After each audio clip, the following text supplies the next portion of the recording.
भगवते वासुदेवाय। ओम नमो भगवते वासुदेवाय। नमो विष्णुपादाय कृष्णप्रेष्ठाय भूतले श्रीमते भक्तिवेदान्तस्वामिति नामिने। नमस्ते सरस्वते देवी गौरवाणी प्रचारिणि निर्विशेष शून्यवादी पाश्चात्यदेशतारिणि। जय श्री कृष्ण चैतन्य प्रभु नित्यानंद श्री अद्वैत गदाधर श्रीवासादि गौरभक्तवृंद। हरे कृष्णा कृष्णा कृष्णा हरे हरे, हरे राम राम राम हरे हरे। नारायण नमस्कृत्यं नरं चैव नरोत्तमं देवीं सरस्वतीं व्यासं ततो जयमुदीरये। हरे कृष्ण। ಶ್ರೀಮದ್ಭಾಗವತಂ ಸಾಯಂಕಾಲದ ಸತ್ಸಂಗ ಕಾರ್ಯಕ್ರಮಕ್ಕೆ ಸ್ವಾಗತ. ಶ್ರೀಮದ್ಭಾಗವತಮಲ್ಲಿ 27ನೇ ಶ್ಲೋಕ ಮಾಡಬೇಕು ಇವತ್ತು. ಸೊ ಅದಕ್ಕಿಂತ ಮುಂಚೆ ಹರಿನಾಮದ ಬಗ್ಗೆ ಸ್ವಲ್ಪ ತಿಳ್ಕೊಳ್ಳೋಣ.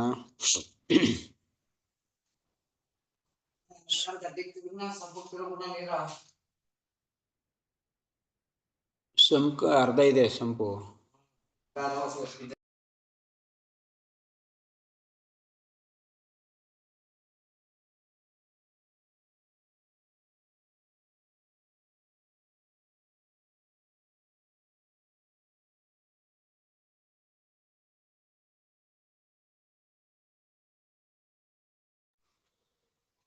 ಶ್ರೀಮದ್ಭಾಗವತಂ ಅದಕ್ಕಿಂತ ಮುಂಚೆ ಹರಿನಾಮದ ಬಗ್ಗೆ ತಿಳ್ಕೊತಾ ಇದ್ದೀವಿ.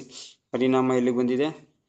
ಸೊ ನಾಮನ ಜಪ ಮಾಡಬೇಕಾದ್ರೆ ನಾವು 4 ವಿಷಯಗಳನ್ನ ಗಮನದಲ್ಲಿಡಬೇಕು ಅಂತ.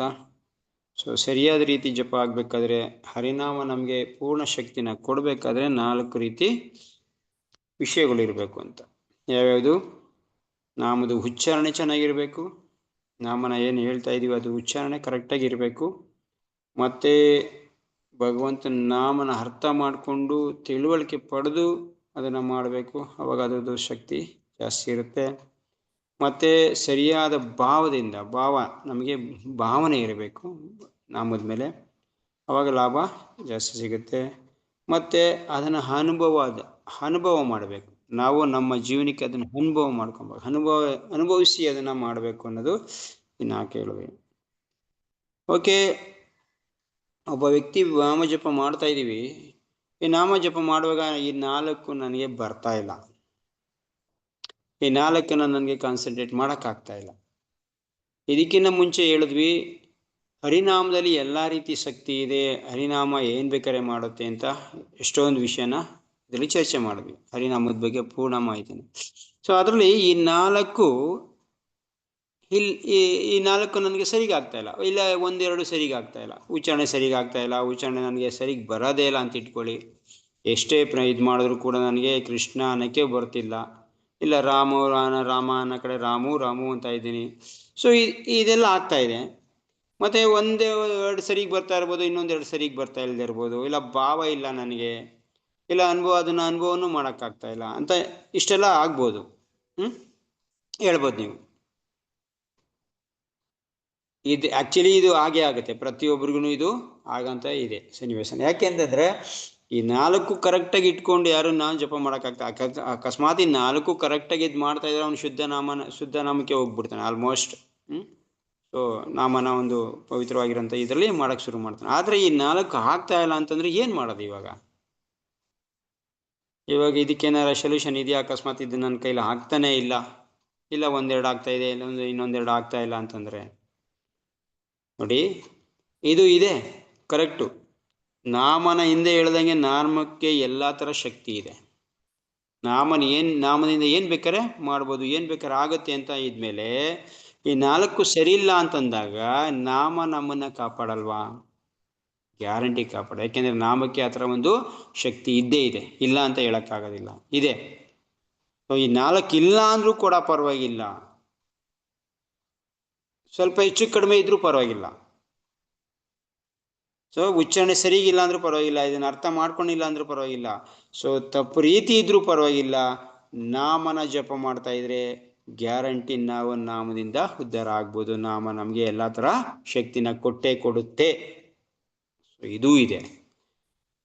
ಸೊ ಅಂದರೆ ಭಾವನೆ ಸರಿ ಇಲ್ಲ ನಮಗೆ, ಇದು ಏನು ಅದರಿಂದ ಉಚ್ಚಾರಣೆನೂ ಸರಿಯಾಗಿ ಆಗ್ತಾ ಇಲ್ಲ ಅಂದರೆ ನಾಮನ ಜಪ ಮಾಡಿದ್ದೆಲ್ಲ ವೇಸ್ಟಾ?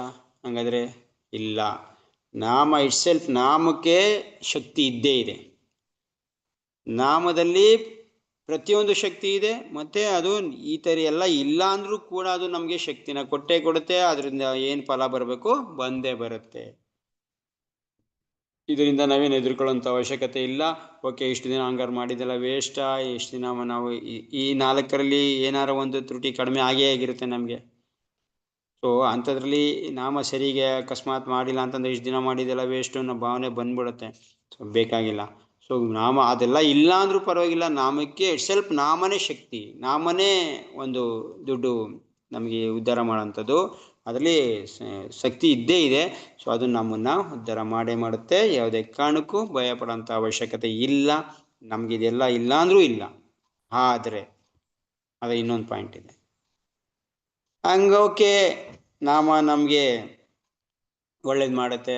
ಹಂಗಾದ್ರೆ ನಾನು ಉಚ್ಚಾರಣೆನ ತಪ್ಪೇ ಮಾಡ್ತೀನಿ, ಸರಿಗೆ ಹೇಳಲ್ಲ, ನಾನು ಇದರ ಅರ್ಥ ತಿಳ್ಕೊಳ್ಳಲ್ಲ. ಯಾಕೆಂದರೆ ನಾಮ ಇಟ್ ಸೆಲ್ಫ್ ನಮ್ಗೆ ಎಲ್ಲ ಮಾಡ್ತಾ ಇದೆಯಲ್ವಾ. ನಾನು ಅದನ್ನು ಅನುಭವಿಸಲ್ಲ, ನಾನು ಅನುಭವ ಮಾಡಲ್ಲ. ಇದು ಹೆಂಗಿರುತ್ತೆ? ಇದು ಸರಿನಾ?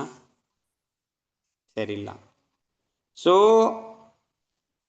ನೋಡಿ, ಇದು ಯಾವ ಥರ ಆಗುತ್ತೆ ಅಂದರೆ, ಶಬರಿ ರಾಮನಿಗೋಸ್ಕರ ಏನು ಕೊಟ್ಟರು? ಕಚ್ಚಿದ್ದು ತಾನು ಎಂಜಿಲ್ ಮಾಡಿದಂಥ ಬೇರೆಹಣ್ಣು ಕೊಟ್ಟರು, ಹೌದಾ? ಈ ಬೇರೆಹಣ್ಣು ರಾಮ ತಿಂದ. ಇವಾಗ ನಾವೂ ಕೂಡ ಓಕೆ, ರಾಮ ಏನು ಕೊಟ್ಟರು ತಿಂತಾನೆ, ಎಂಜಿಲ್ ಮಾಡಿಕೊಟ್ರು ತಿಂತಾನೆ, ರಬರಿ ಕೊಟ್ಲು ನಾವು ಕೊಡೋಣ ಅಂತ ಆಗುತ್ತಾ? ಅದು ಇಲ್ಲ.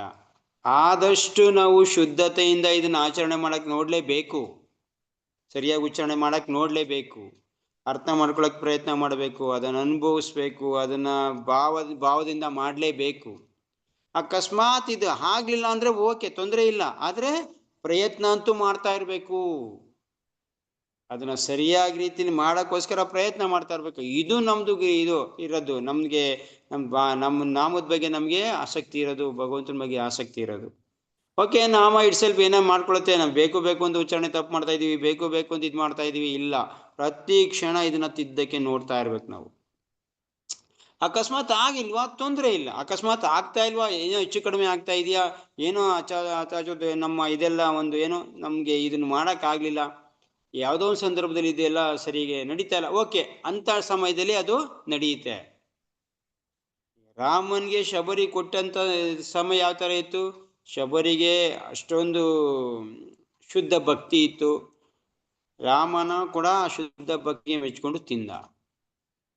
ಅಕಸ್ಮಾತ್ 1-2 ಸರಿ ಇದನ್ನು ತಿದ್ಕೋಬೇಕು ಅಂತ ರಾಮ ಹೇಳಿದಿದ್ರೆ, ಶಬರಿ ಅದೇ ಥರ ಮಾಡಿದ್ರೆ ಹೆಂಗಿರೋದು? ರಾಮ ಇಲ್ಲಪ್ಪ, ಇದು ಈ ಥರ ನೀನು ಮಾಡೋಂಗಿಲ್ಲ, ಒಂದ್ಸರಿ ತಿಂದಿದ್ದೀನಿ ಪರವಾಗಿಲ್ಲ, ನೆಕ್ಸ್ಟ್ ಟೈಮಿಂದ ನೀನು ತಿದ್ಕೋಬೇಕು ಅಂತ ಏನಾರ ರಾಮ ಶಬರಿಗೆ ಹೇಳಿದರೆ, ನೆಕ್ಸ್ಟ್ ಟೈಮು ತಿರ್ಗಾ ಶಬರಿ ಅದೇ ಥರ ಕೊಟ್ಟಿದ್ರೆ ಹೆಂಗಿರೋದು? ಸರಿ ಇಲ್ಲ ತಾನೆ? ಸೊ ಅಂದರೆ ಅದನ್ನು ತಿದ್ಕೊಳ್ಳೇಬೇಕು ನಾವು. ತಿದ್ಕೊಳ್ಳಿಲ್ಲ ಅಂತಂದರೆ ಹೆಂಗಿರುತ್ತೆ ಹೇಳಿಯೋದು? ನಮಗೆ ಅದು ಮಗು ತಾಯಿ ಮೇಲೆ ಮತ್ತು ತಂದೆ ಮೇಲೆ ಗಲೀಜು ಮಾಡುತ್ತೆ. ಅದನ್ನು ಮಗುವಾಗಿದ್ದಾಗ ಓಕೆ, ತಾಯಿ ತಂದೆ ಅದನ್ನು ಕ್ಷಮೆ ಮಾಡ್ತಾರೆ. ಅಕಸ್ಮಾತ್ ಬೇಕು ಅಂತ ದೊಡ್ಡವರಾದಾಗ ಮಾಡ್ತಾ ಇದ್ರೆ ಹೆಂಗಿರುತ್ತೆ ಹೇಳಿ? ತಿದ್ಕೊಳ್ದಿರಾ ಅದನ್ನು ದೊಡ್ಡದವರಾದ್ರ ಮೇಲೂ ಮಾಡ್ತಾ ಇದ್ರೆ. ಈಗ ನಾವು ಇಷ್ಟು ಲೆವೆಲಿಗೆ ಬಂದ್ಬಿಟ್ಟಿದ್ದೀವಿ. ಇಷ್ಟು ಲೆವೆಲಿಗೆ ಬಂದಮೇಲೆ ಈ ಒಂದು ಪೊಸಿಷನ್ಗೆ ಬಂದ್ಬಿಟ್ಟಿದ್ದೀವಿ.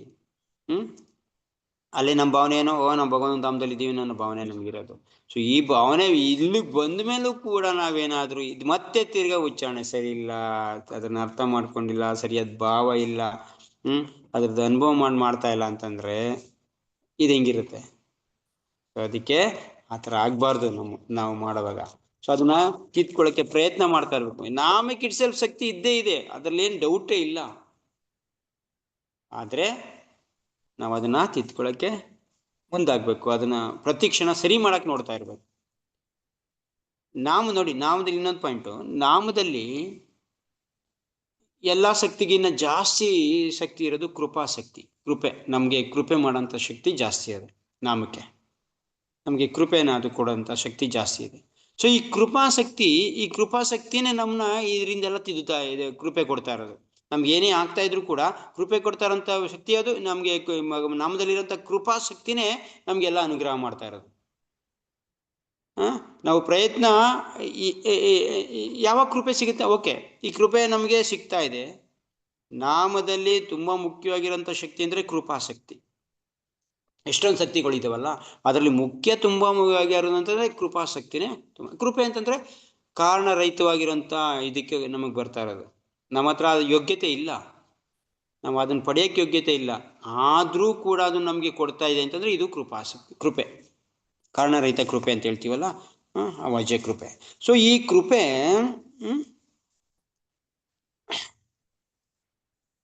ಯಾವಾಗ ಸಿಗುತ್ತೆ? ಕೃಪೆ ನಮ್ಗೆ ಸಿಗ್ತಾ ಇದೆ ಕರೆಕ್ಟು, ಯಾವಾಗ ಸಿಗುತ್ತೆ ಕೃಪೆ? ಕೃಪೆ ನಮಗೆ ಒಂದು ಭಗವಂತನ ಕಡೆಯಿಂದ, ನಾಮದಿಂದ ಕಡೆ ನಮಗೆ ಕೃಪೆ ಬರ್ತಾ ಇದೆ ಅಂತಂದ್ರೆ ಯಾವ ಕೃಪೆ ಕೊಡ್ತಾನೆ? ಸ್ವಲ್ಪ ಉದಾಹರಣೆ, ನಿಮ್ಮ ತಂದೆ ತಾಯಿಗೋಸ್ಕರ ನೀವು ಏನ ಕೇಳಿದ್ರಿ, ಏನ ಕೇಳ್ತಾ ಇದ್ದೀರಾ, ತಂದೆ ತಾಯಿ ನಿಮ್ಗೆ ಯಾವಾಗ ಕೊಡ್ತಾರೆ ಅದನ್ನ? ಈಗ ನಾನು ಓದ್ಬೇಕು, ಅವ್ರು ಹೇಳ್ದಂಗ್ ನಡ್ಕೊಂಡಾಗ ಇದ್ದಾಗ, ಇವಾಗ ಸಪೋಸ್ ಇಂಜಿನಿಯರ್ ಸೇರ್ಬೇಕು, ನಾನು ಸೇರ್ತೀನಿ ಅಂತ ನಾವು ತಂದೆ ತಾಯಿಗೆ ಆಗ್ರಹ ಮಾಡ್ತಾರೆ ಮಕ್ಕಳು. ಸೊ ತಂದೆ ತಾಯಿ ಅದಕ್ಕೆ ಒಪ್ಕೋತಾರ ಇಲ್ವೋ? ಯಾವ ಟೈಮಲ್ಲಿ ಒಪ್ಕೋತಾರೆ, ಯಾವ ಟೈಮಲ್ಲಿ ಒಪ್ಕೊಳ್ಳಲ್ಲ?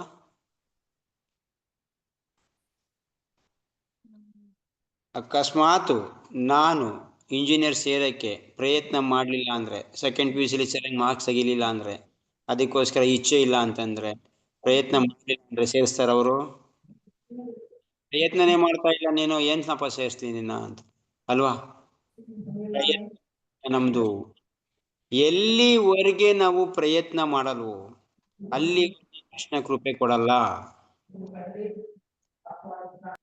ನಮ್ಗೆ ಸಿಗ್ಬೇಕಾದ್ರೆ ನಮ್ದು ಪ್ರಯಾಸ ಮಾಡಬೇಕು, ಪ್ರಯತ್ನ ಮಾಡಬೇಕು ನಾವು.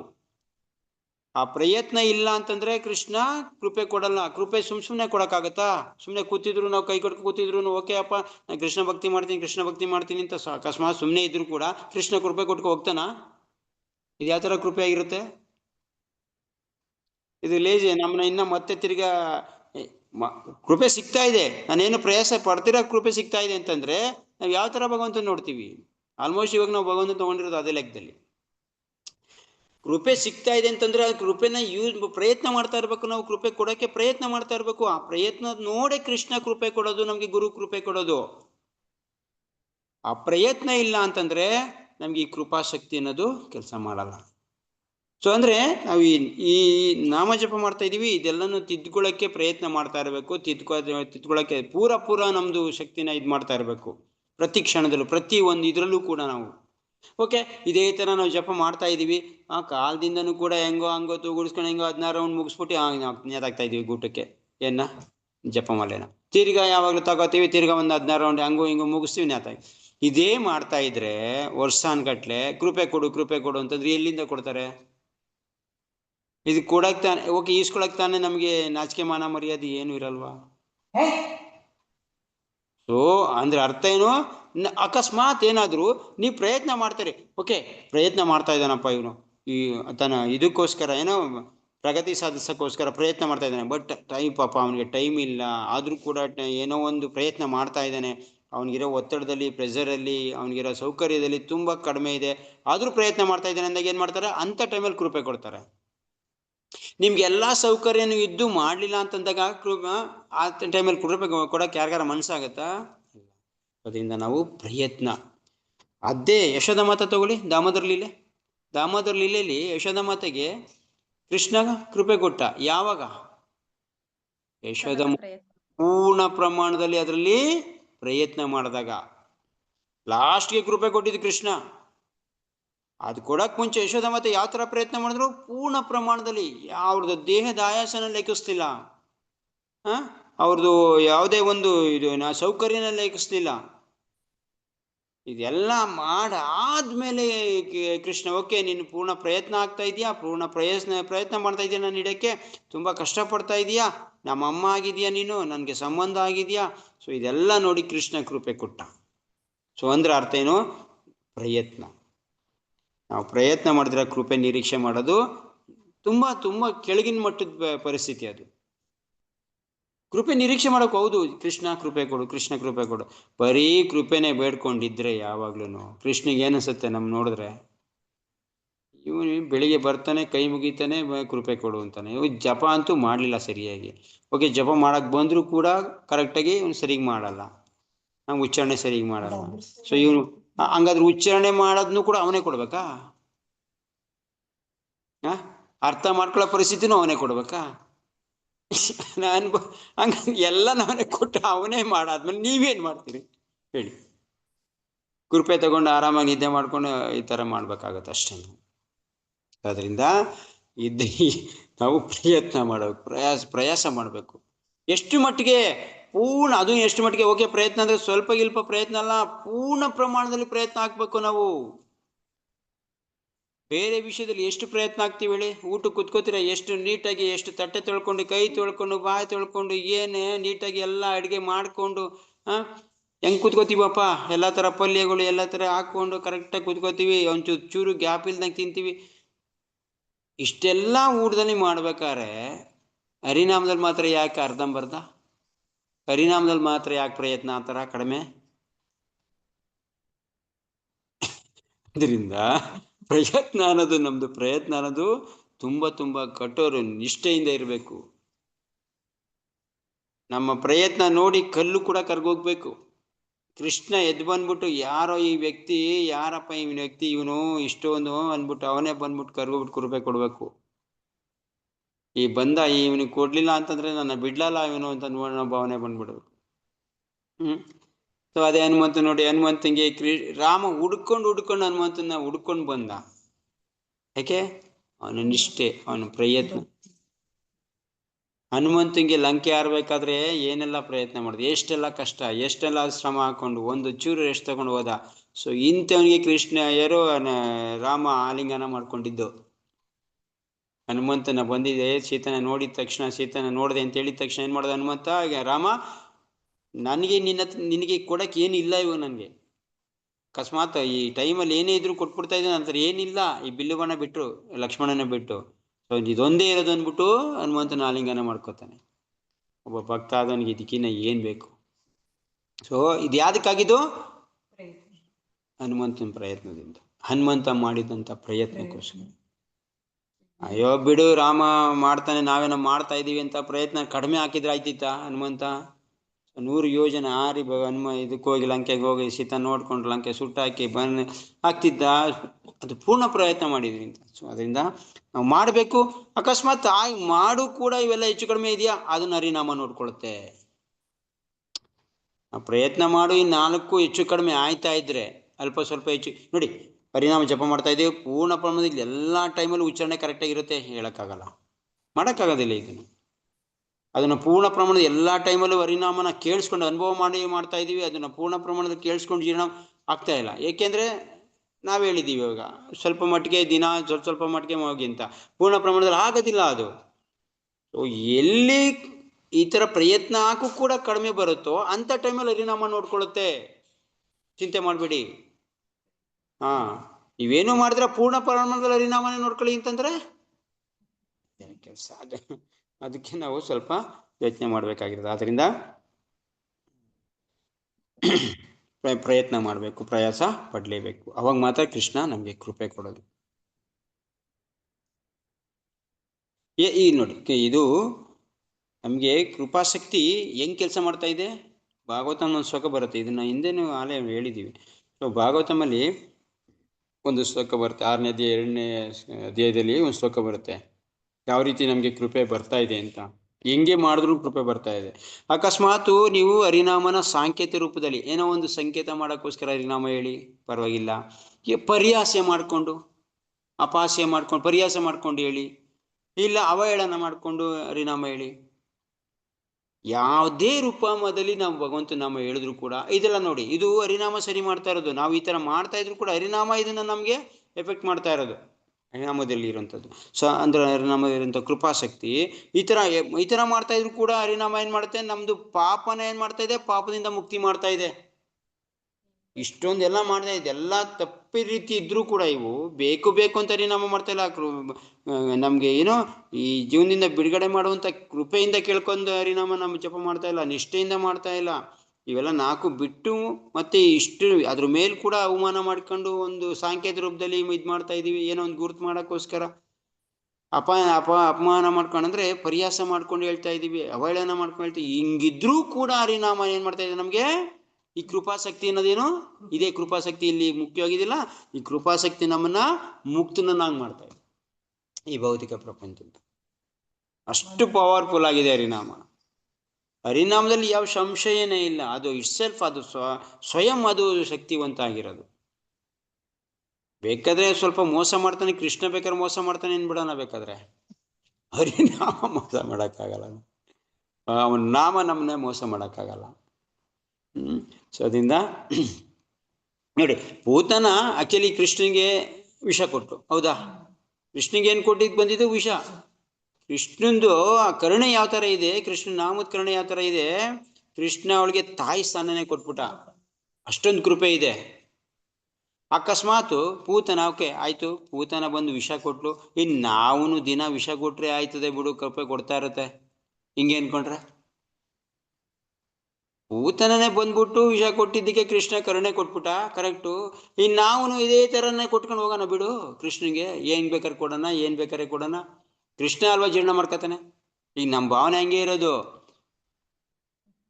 ಏನಿದ್ದೇವೆ ಮಾಡ್ತಾ ಇದ್ದೀವಿ, ಅದು ಗೊತ್ತು ನನಗೆ ಆ ವಿಷಯ ಅದು ಅಂತ ಏನು ಕೊಡ್ತಾ ಇದ್ದೀವಿ ಅದು ಸರಿ ಇಲ್ಲ ಅಂತ, ಅದ್ರದ್ದು ಗೊತ್ತು ವಿಷಯ ಅದು ಯಾವ ಥರ ಇದೆ ಅಂತ. ಯಾಕೆ ಡಾಕ್ಟ್ರ್ ಹೇಳ್ತಾ ಇದ್ದಾರೆ, ಸರ್ಟಿಫೈ ಮಾಡಿದ್ದಾರೆ, ನೋಡ್ರಪ್ಪ ಸಕ್ಕರೆ ತಿನ್ನಬಾರ್ದು.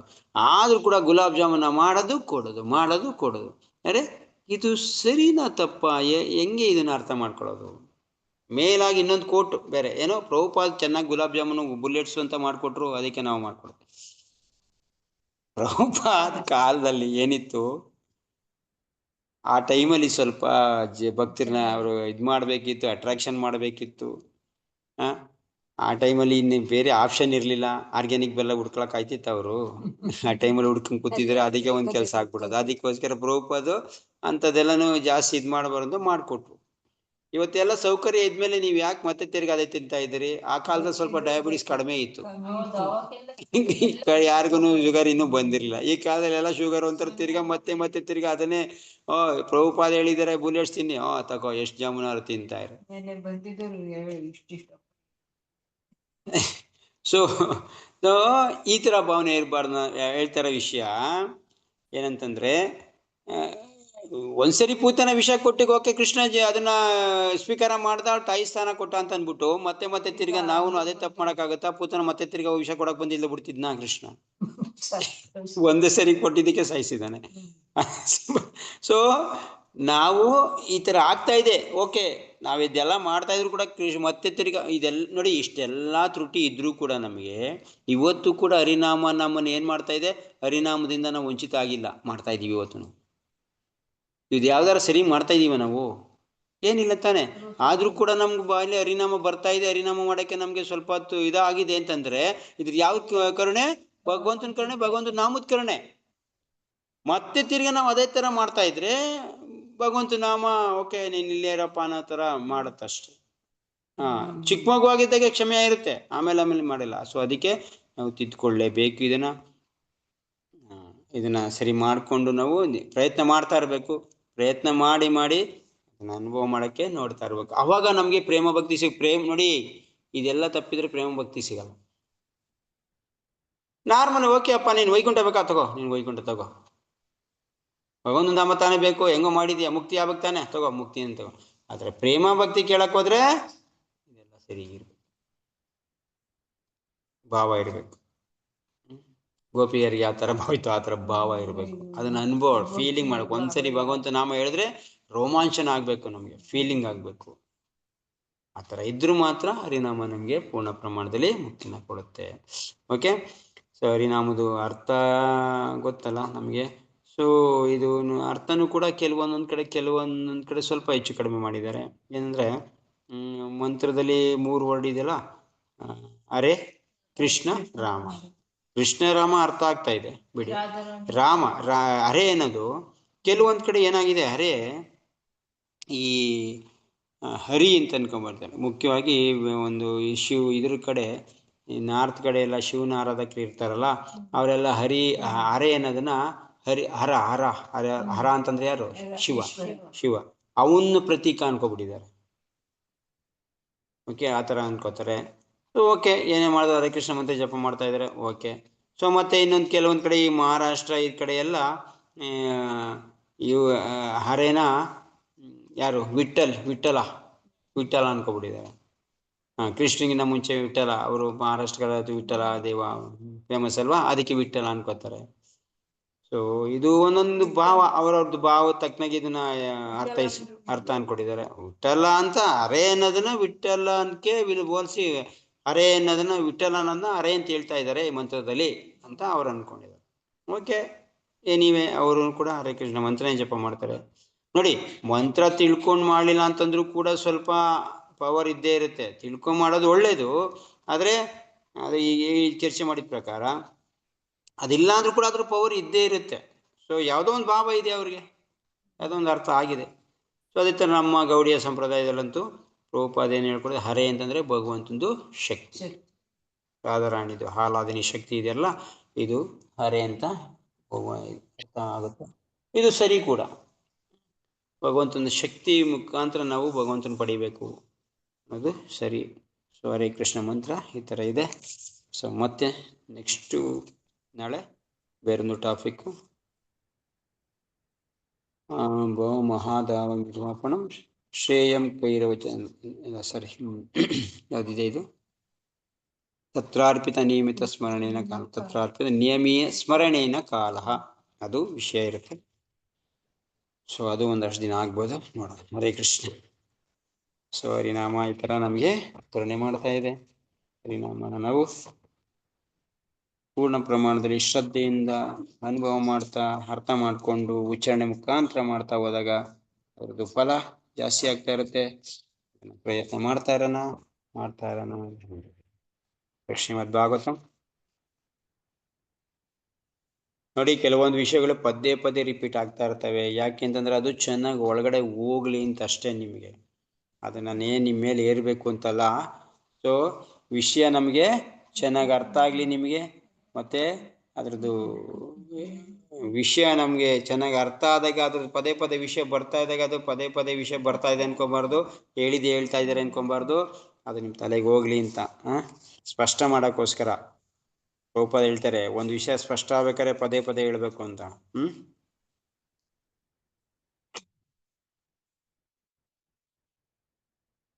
ಶ್ಲೋಕ 27. ಓಕೆ. ರಜಃ ತಮಃ ಪ್ರಕೃತಾಯಾಂ ಸಮಶೀಲಾ ಭಜಂತಿ ವೈ ಪಿತೃಭೂತ ಪ್ರಜೇಶಾದೀನ್ ಶ್ರೇಯಾ ಐಶ್ವರ್ಯ ಪ್ರಜಾ ಇಪ್ಸವಹಂ. ಅನುವಾದ: ರಜೋಗುಣ ಮತ್ತು ತಮೋಗುಣವುಳ್ಳವರು ಪಿತೃಗಳನ್ನು, ಇತರ ಜೀವಿಗಳನ್ನು, ವಿಶ್ವದ ಕಾರ್ಯದಲ್ಲಿ ಮಗ್ನರಾದ ದೇವತೆಗಳನ್ನು ಪೂಜಿಸುತ್ತಾರೆ. ಅದಕ್ಕೆ ಸ್ತ್ರೀಯರು, ಸಂಪತ್ತು, ಅಧಿಕಾರ ಮತ್ತು ಸಂತತಿಗಳಂತಹ ಐಕ ಲಾಭವನ್ನು ಪಡೆಯುವ ಒತ್ತಾಸೆಯೇ ಕಾರಣ. ಸೊ ರಜೋಗುಣ, ತಮೋಗುಣ, ಸತ್ವಗುಣದಿಂದ ಭಗವಂತನ ಆರಾಧನೆ ಮಾಡಬೇಕು, ಭಗವಂತನಿಂದ ಅಂತ ಹೇಳಿದ್ರು. ಇವಾಗ ರಜೋಗುಣ ತಮೋಗುಣ ಏನು ಇದು ಉಳ್ಳವರು, ರಜೋಗುಣದಿಂದ ಮತ್ತು ತಮೋಗುಣದಿಂದ ಇರೋರು ಪಿತೃಗಳನ್ನು ಯಾರನ್ನ ಆರಾಧನೆ ಮಾಡ್ತಾರೆ? ಪಿತೃಗಳನ್ನ ಆರಾಧನೆ ಮಾಡ್ತಾರೆ. ಸೊ ಈ ಪಿತೃಪಕ್ಷ ಅದು ಇದು ಮಾಡ್ತಾ ಇದೀವಲ್ಲ, ಈ ರಜೋಗುಣದಿಂದ ಕೂಡಿರೋದು ತಿಳ್ಕೊಂಬಿಡಿ. ಸೊ ಇದೆಲ್ಲ ಮಾಡಬೇಕು ಅಂತ ಸುಮಾರು ಜನ ಇದು ಮಾಡ್ತಿರಲ್ಲ. ಸೊ ಶ್ರೀಮದ್ ಭಾಗವತಂ ಪ್ರಮಾಣ ರಜೋಗುಣದಿಂದ ಕೂಡಿರೋದು ಪಿತೃಗಳನ್ನ ಆರಾಧನೆ. ಓಕೆ. ಮತ್ತೆ ಇತರ ಜೀವಿಗಳನ್ನು, ಬೇರೆ ಜೀವಿಗಳನ್ನು ಪೂಜೆ ಮಾಡ್ತಾರೆ ರಜೋಗುಣ ತಮೋಗುಣದವರು. ವಿಶ್ವದ ಕಾರ್ಯದಲ್ಲಿ ಮಗ್ನರಾದ ದೇವತೆಗಳನ್ನು, ಈ ಭೌತಿಕ ಪ್ರಪಂಚ ನೋಡ್ಕೊತಾರಂಥ ದೇವತೆಗಳನ್ನ ಪೂಜಿಸ್ತಾರೆ. ಇದಕ್ಕೆ ಕಾರಣ ಏನು? ಪಿತೃ ಪೂಜೆ ಮಾಡೋದಕ್ಕಾಗಲಿ, ಜೀವಿಗಳನ್ನ ಪೂಜೆ ಮಾಡೋಕ್ಕಾಗಲಿ, ವಿಶ್ವದ ಕಾರ್ಯದಲ್ಲಿ ಮಗ್ನ ಆಗಿರೋದು ದೇವತೆಗಳನ್ನ ಪೂಜೆ ಮಾಡೋದಕ್ಕಾಗಲಿ ಕಾರಣ ಏನು? ಸ್ತ್ರೀ ಅವ್ರಿಗೆ ಏನು ಅಪೇಕ್ಷೆ ಇರುತ್ತೆ? ಲಾಭ ಯಾವ್ದಿಂದ ಪಡಿಬೇಕು? ಸ್ತ್ರೀಯರದ ಅಪೇಕ್ಷೆ, ಸಂಪತ್ತಿನ ಅಪೇಕ್ಷೆ, ಅಧಿಕಾರದ ಅಪೇಕ್ಷೆ ಮತ್ತು ಸಂತತಿಗಳಂತ ಐಕ ಲಾಭವನ್ನು ಪಡೆಯುವ ಒತ್ತಾಸೆಯೇ ಕಾರಣ. ಇದು ಸೇಮ್ ಶ್ಲೋಕ ಶ್ರೀಮದ್ ಭಗವದ್ಗೀತೆಯಲ್ಲೂ ಕೂಡ ಹೇಳ್ತಾರೆ. 2ನೇ ಅಧ್ಯಾಯದಲ್ಲೇ ಹೇಳ್ತಾನೆ ಕೃಷ್ಣ. ಏನು 21-22ನೇ ಶ್ಲೋಕ 2ನೇ ಅಧ್ಯಾಯದಲ್ಲಿ ಏನು ಹೇಳ್ತಾನೆ ಕೃಷ್ಣ? ಆಮಿತ ಪುಷ್ಪಿತಾಂ ವಾಚ 21-22 ಅಲ್ಲ, 42.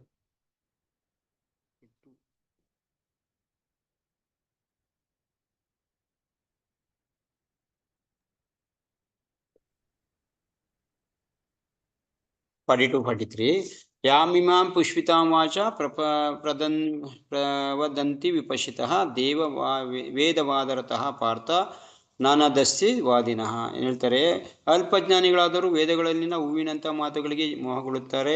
ಈ ಮಾತುಗಳು ಸ್ವರ್ಗಲೋಕಗಳ ಪ್ರಾಪ್ತಿ, ಒಳ್ಳೆಯ ಜನ್ಮ, ಅಧಿಕಾರ ಮೊದಲಾದವುಗಳಿಗಾಗಿ ಹಲವಾರು ಕಾಮ್ಯಕರ್ಮಗಳನ್ನು ಶಿಫಾರಸು ಮಾಡುತ್ತದೆ. ಅದಕ್ಕೆ ಕಾರಣ ಇಂದ್ರಿಯ ತೃಪ್ತಿ ಮತ್ತು ಶ್ರೀಮಂತ ಜೀವನವನ್ನು ಬಯಸಿ ಅದಕ್ಕಿಂತ ಹೆಚ್ಚಿನದು ಏನೂ ಇಲ್ಲ ಎಂದು ಅವರು ಹೇಳುತ್ತಾರೆ. ಯಾರು ವೇದದಲ್ಲಿ ಇರೋಂಥದ್ದನ್ನು ಹೇಳ್ತಾರಲ್ಲ ಅವರು. ವೇದದಲ್ಲಿ ತುಂಬ ಸ್ವೀಟ್ ಆಗಿರೋ ಮಾತಿದೆ, ತುಂಬ ನಯವಾಗಿರೋಂಥ ಮಾತಿದೆ. ಯಾಕದು? ಅದೆಲ್ಲ ಈ ಒಂದು ಇದಕ್ಕೆ ಇಂದ್ರಿಯ ತೃಪ್ತಿ ಪಡೋಕ್ಕೋಸ್ಕರ, ಶ್ರೀಮಂತ ಜೀವನ ಅಪೇಕ್ಷೆ ಪಡೋಂಥವ್ರಿಗೋಸ್ಕರ. ಇಲ್ಲಿ ಕೂಡ ನೋಡಿ, ರಜೋಗುಣ ತಮಗುಣದವ್ರು ಯಾವ ಥರ ಮಾಡ್ತಾ ಇದ್ದಾರೆ? ಆಲ್ಮೋಸ್ಟ್ ವೇದಗಳನ್ನ ಪೂರ್ಣ ಪ್ರಮಾಣದಲ್ಲಿ ಆಚರಣೆ ಮಾಡಲ್ಲ ಇವರು, ಸತ್ವಗುಣದವರೇ ಮಾಡೋದು. ಅದೇ ರಜೋಗುಣದವ್ರು ತಮಗುಣದವರು ಮುಖ್ಯ ಉದ್ದೇಶ ಏನು? ಅವ್ರ ಪಿತೃಗಳ ಆರಾಧಕರಾಗಿರ್ತಾರೆ, ದೇವತೆಗಳದ್ದು, ಜೀವಿಗಳದು.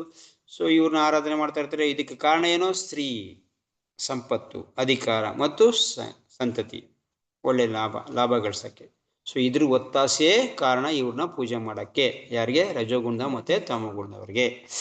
ಓಕೆ, ಇವ್ರ ವಿಷಯನ ಬರೀತಾರೆ ಪ್ರಭುಪಾದ. ಪರಮಪುರುಷನಲ್ಲಿಗೆ ಮರಳಿ ಹೋಗಲು ತೀವ್ರವಾದ ಆಸಕ್ತಿ ಇರುವವರಿಗೆ ಯಾವ ವರ್ಗಕ್ಕೆ ಸೇರಿದ ದೇವತೆಗಳನ್ನು ಪೂಜಿಸಬೇಕಾದ ಅಗತ್ಯ ಇಲ್ಲ.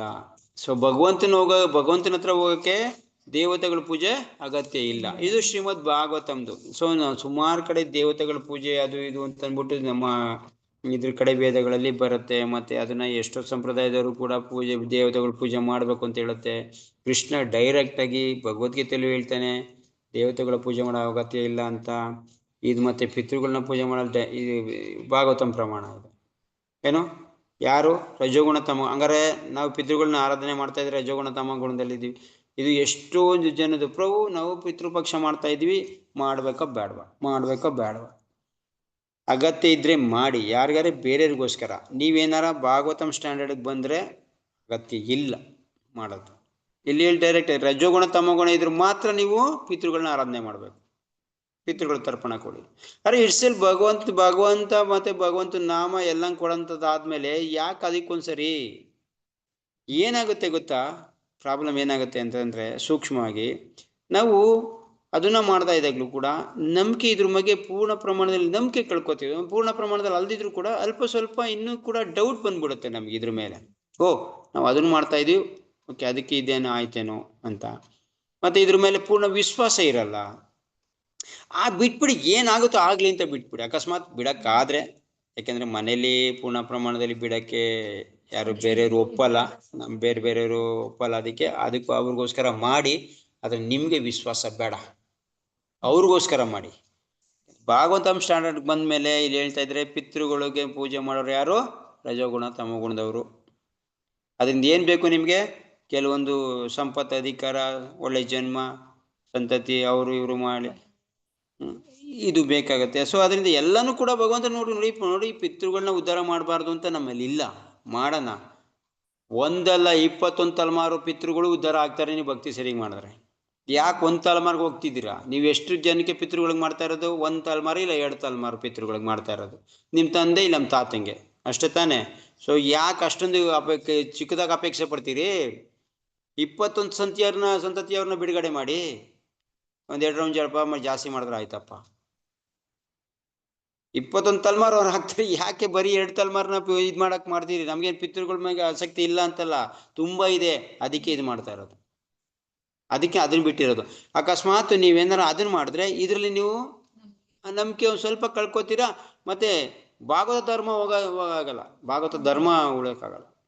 ಮಹಾಭಾರತದಲ್ಲಿ ಭೀಮ ಎಷ್ಟು ಭಾಗವತ ಧರ್ಮ ಮಾಡ್ತಾನೆ ಅಂತ ಹೇಳ್ತಾರೆ. ಆದರೆ ಭೀಮನ ಬಗ್ಗೆ ನಾವು ಅಷ್ಟೊಂದು ಇದು ಕೊಡಲ್ಲ, ಅದ್ರ ಬಗ್ಗೆ ತಿಳುವಳಿಕೆ ಕಡಿಮೆ ಇದೆ. ಭೀಮ ಭಾಗವತ ಧರ್ಮನ ಎಷ್ಟು ಆಚರಣೆ ಮಾಡ್ತಾ ಇರ್ತಾನೆ, ಕೃಷ್ಣಂದು ಸರ್ವೋತ್ತಮನ ಸಾಧಿಸೋಕ್ಕೋಸ್ಕರ ಎಲ್ಲಾರನ್ನೂ ಕೂಡ ಕೃಷ್ಣನ ಶಕ್ತಿ ನೋಡೋಕ್ಕೋಸ್ಕರ ಎಲ್ಲರೂ ಕೃಷ್ಣ ಮೇಲೆ ಅವ್ರವ್ರ ವಸ್ತ್ರ ಇಟ್ಕೊಂಡು ಯುದ್ಧ ಮಾಡ್ತಿರ್ತಾರೆ. ಮಾಡಿ ಅಂತ ಎಲ್ಲರೂ ಹೇಳ್ತಾರೆ, ಎಲ್ಲರೂ ಮಾಡ್ತಾರೆ. ಆದರೆ ಭೀಮನ ಸರದಿ ಬಂದಾಗ ಇಲ್ಲಿ ನಾನು ಮಾಡಲ್ಲ ಅಂತಾನೆ. ಯಾಕೆ ಅಂತಂದ್ರೆ ಸುಮ್ಮನೆನೂ ಕೂಡ ಭಗವಂತನ ಬಗ್ಗೆ ನಾನು ಮಾಡಲ್ಲ ಅಂತ, ಸುಮ್ಮನೆನೂ ಕೂಡ ಅಷ್ಟೊಂದು ಭಾಗವತ ಯಾರು ಭಗವಂತನ ಬಗ್ಗೆ ಮಾಡಿದ್ರೆ ಅವ್ರು ನಾಲ್ಗೆ ಸೀಳ್ತೀನಿ ಅಂತ ಅವನು. ಮತ್ತೆ ಏನಾರು ಅವಹೇಳನ ಮಾಡಿ ಭಗವಂತನ ಬಗ್ಗೆ ಏನಾರ ಹೇಳಿದ್ರೆ ನಾನು ಅವ್ರದ್ದು ನಾಲ್ಗೆ ಸೀಳ್ತೀನಿ ಅಂತ ಬರ್ತಾನೆ. ಅಂದ್ರೆ ಭಾಗವತ ಧರ್ಮ ಅಂತಂದ್ರೆ ಈ ಭಾಗವತ ಸ್ಟ್ಯಾಂಡರ್ಡ್ಗೆ ಬಂದ್ರೆ ನಾವು ಇದನ್ನ ಪಾಲನೆ ಮಾಡಲೇಬೇಕು. ಹೇಳ್ತಾ ಇದಾರೆ ನೋಡಿ, ಏನು ಪಿತೃಗಳನ್ನು ಜೀವಿಗಳನ್ನು ಅಕಸ್ಮಾತ್ ದೇವತೆಗಳನ್ನ ಪೂಜೆ ಮಾಡೋದೇನೋ ಅದು ಐಕ್ಯ ಲಾಭಕ್ಕೋಸ್ಕರ ಬೇರೆ ಬೇರೆ ಒಂದು ಸಂತತಿ ಪಡೆಯೋಕ್ಕೋಸ್ಕರ ಅಂತ ರಜೋಗುಣದ ತಮಗುಣದವ್ರು ಮಾಡೋರು. ಓಕೆ, ಅಗತ್ಯ ಇಲ್ಲ ಅಂತ. ಸೊ ಭಗವದ್ಗೀತೆಯಲ್ಲಿ ಕೂಡ ಹೇಳ್ತಾನೆ ಕೃಷ್ಣ, ಏನು ಭಗವದ್ಗೀತೆಯಲ್ಲಿ ಹೀಗೆ ಸ್ಪಷ್ಟವಾಗಿ ಹೇಳಿದೆ, ಐಕ ಭೋಗಲಾಲಸೆಯಿಂದ ಮುಕ್ತರಾದವರು ತಾತ್ಕಾಲಿಕ ಲಾಭಕ್ಕಾಗಿ ಬೇರೆ ಬೇರೆ ದೇವತೆಗಳನ್ನು ಪೂಜಿಸುತ್ತಾರೆ. ಐಕ ಭೋಗ ಲಾಲಸೆ ಮತ್ತರಾದವರು, ಈ ಭೌತಿಕ ಪ್ರಪಂಚದಿಂದ ಮತ್ತರಾಗಿರೋಂಥವ್ರು ತಾತ್ಕಾಲಿಕ ಲಾಭಕ್ಕೋಸ್ಕರ ಬೇರೆ ಬೇರೆ ದೇವತೆಗಳನ್ನ ಪೂಜೆ ಮಾಡ್ತಾರೆ. ಸೊ 7ನೇ ಅಧ್ಯಾಯ 20ನೇ ಶ್ಲೋಕದಲ್ಲೂ ಕೂಡ ಕೃಷ್ಣ ಇದನ್ನೇ ಹೇಳ್ತದೆ.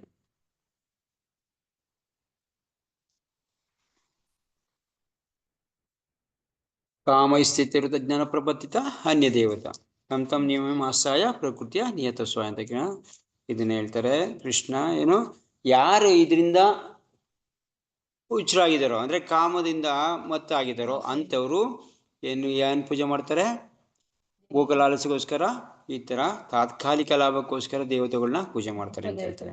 ಅವ್ರು ಪಡೆಯ ಜ್ಞಾನ ಅಲ್ಪ ಜ್ಞಾನ ಕೂಡ ಅದು ಜ್ಞಾನದ ಅಲ್ಪ ಬಂಡವಾಳ ಉಳ್ಳವರಿಗಾಗಿ ಮೀಸಲಾಗಿದೆ.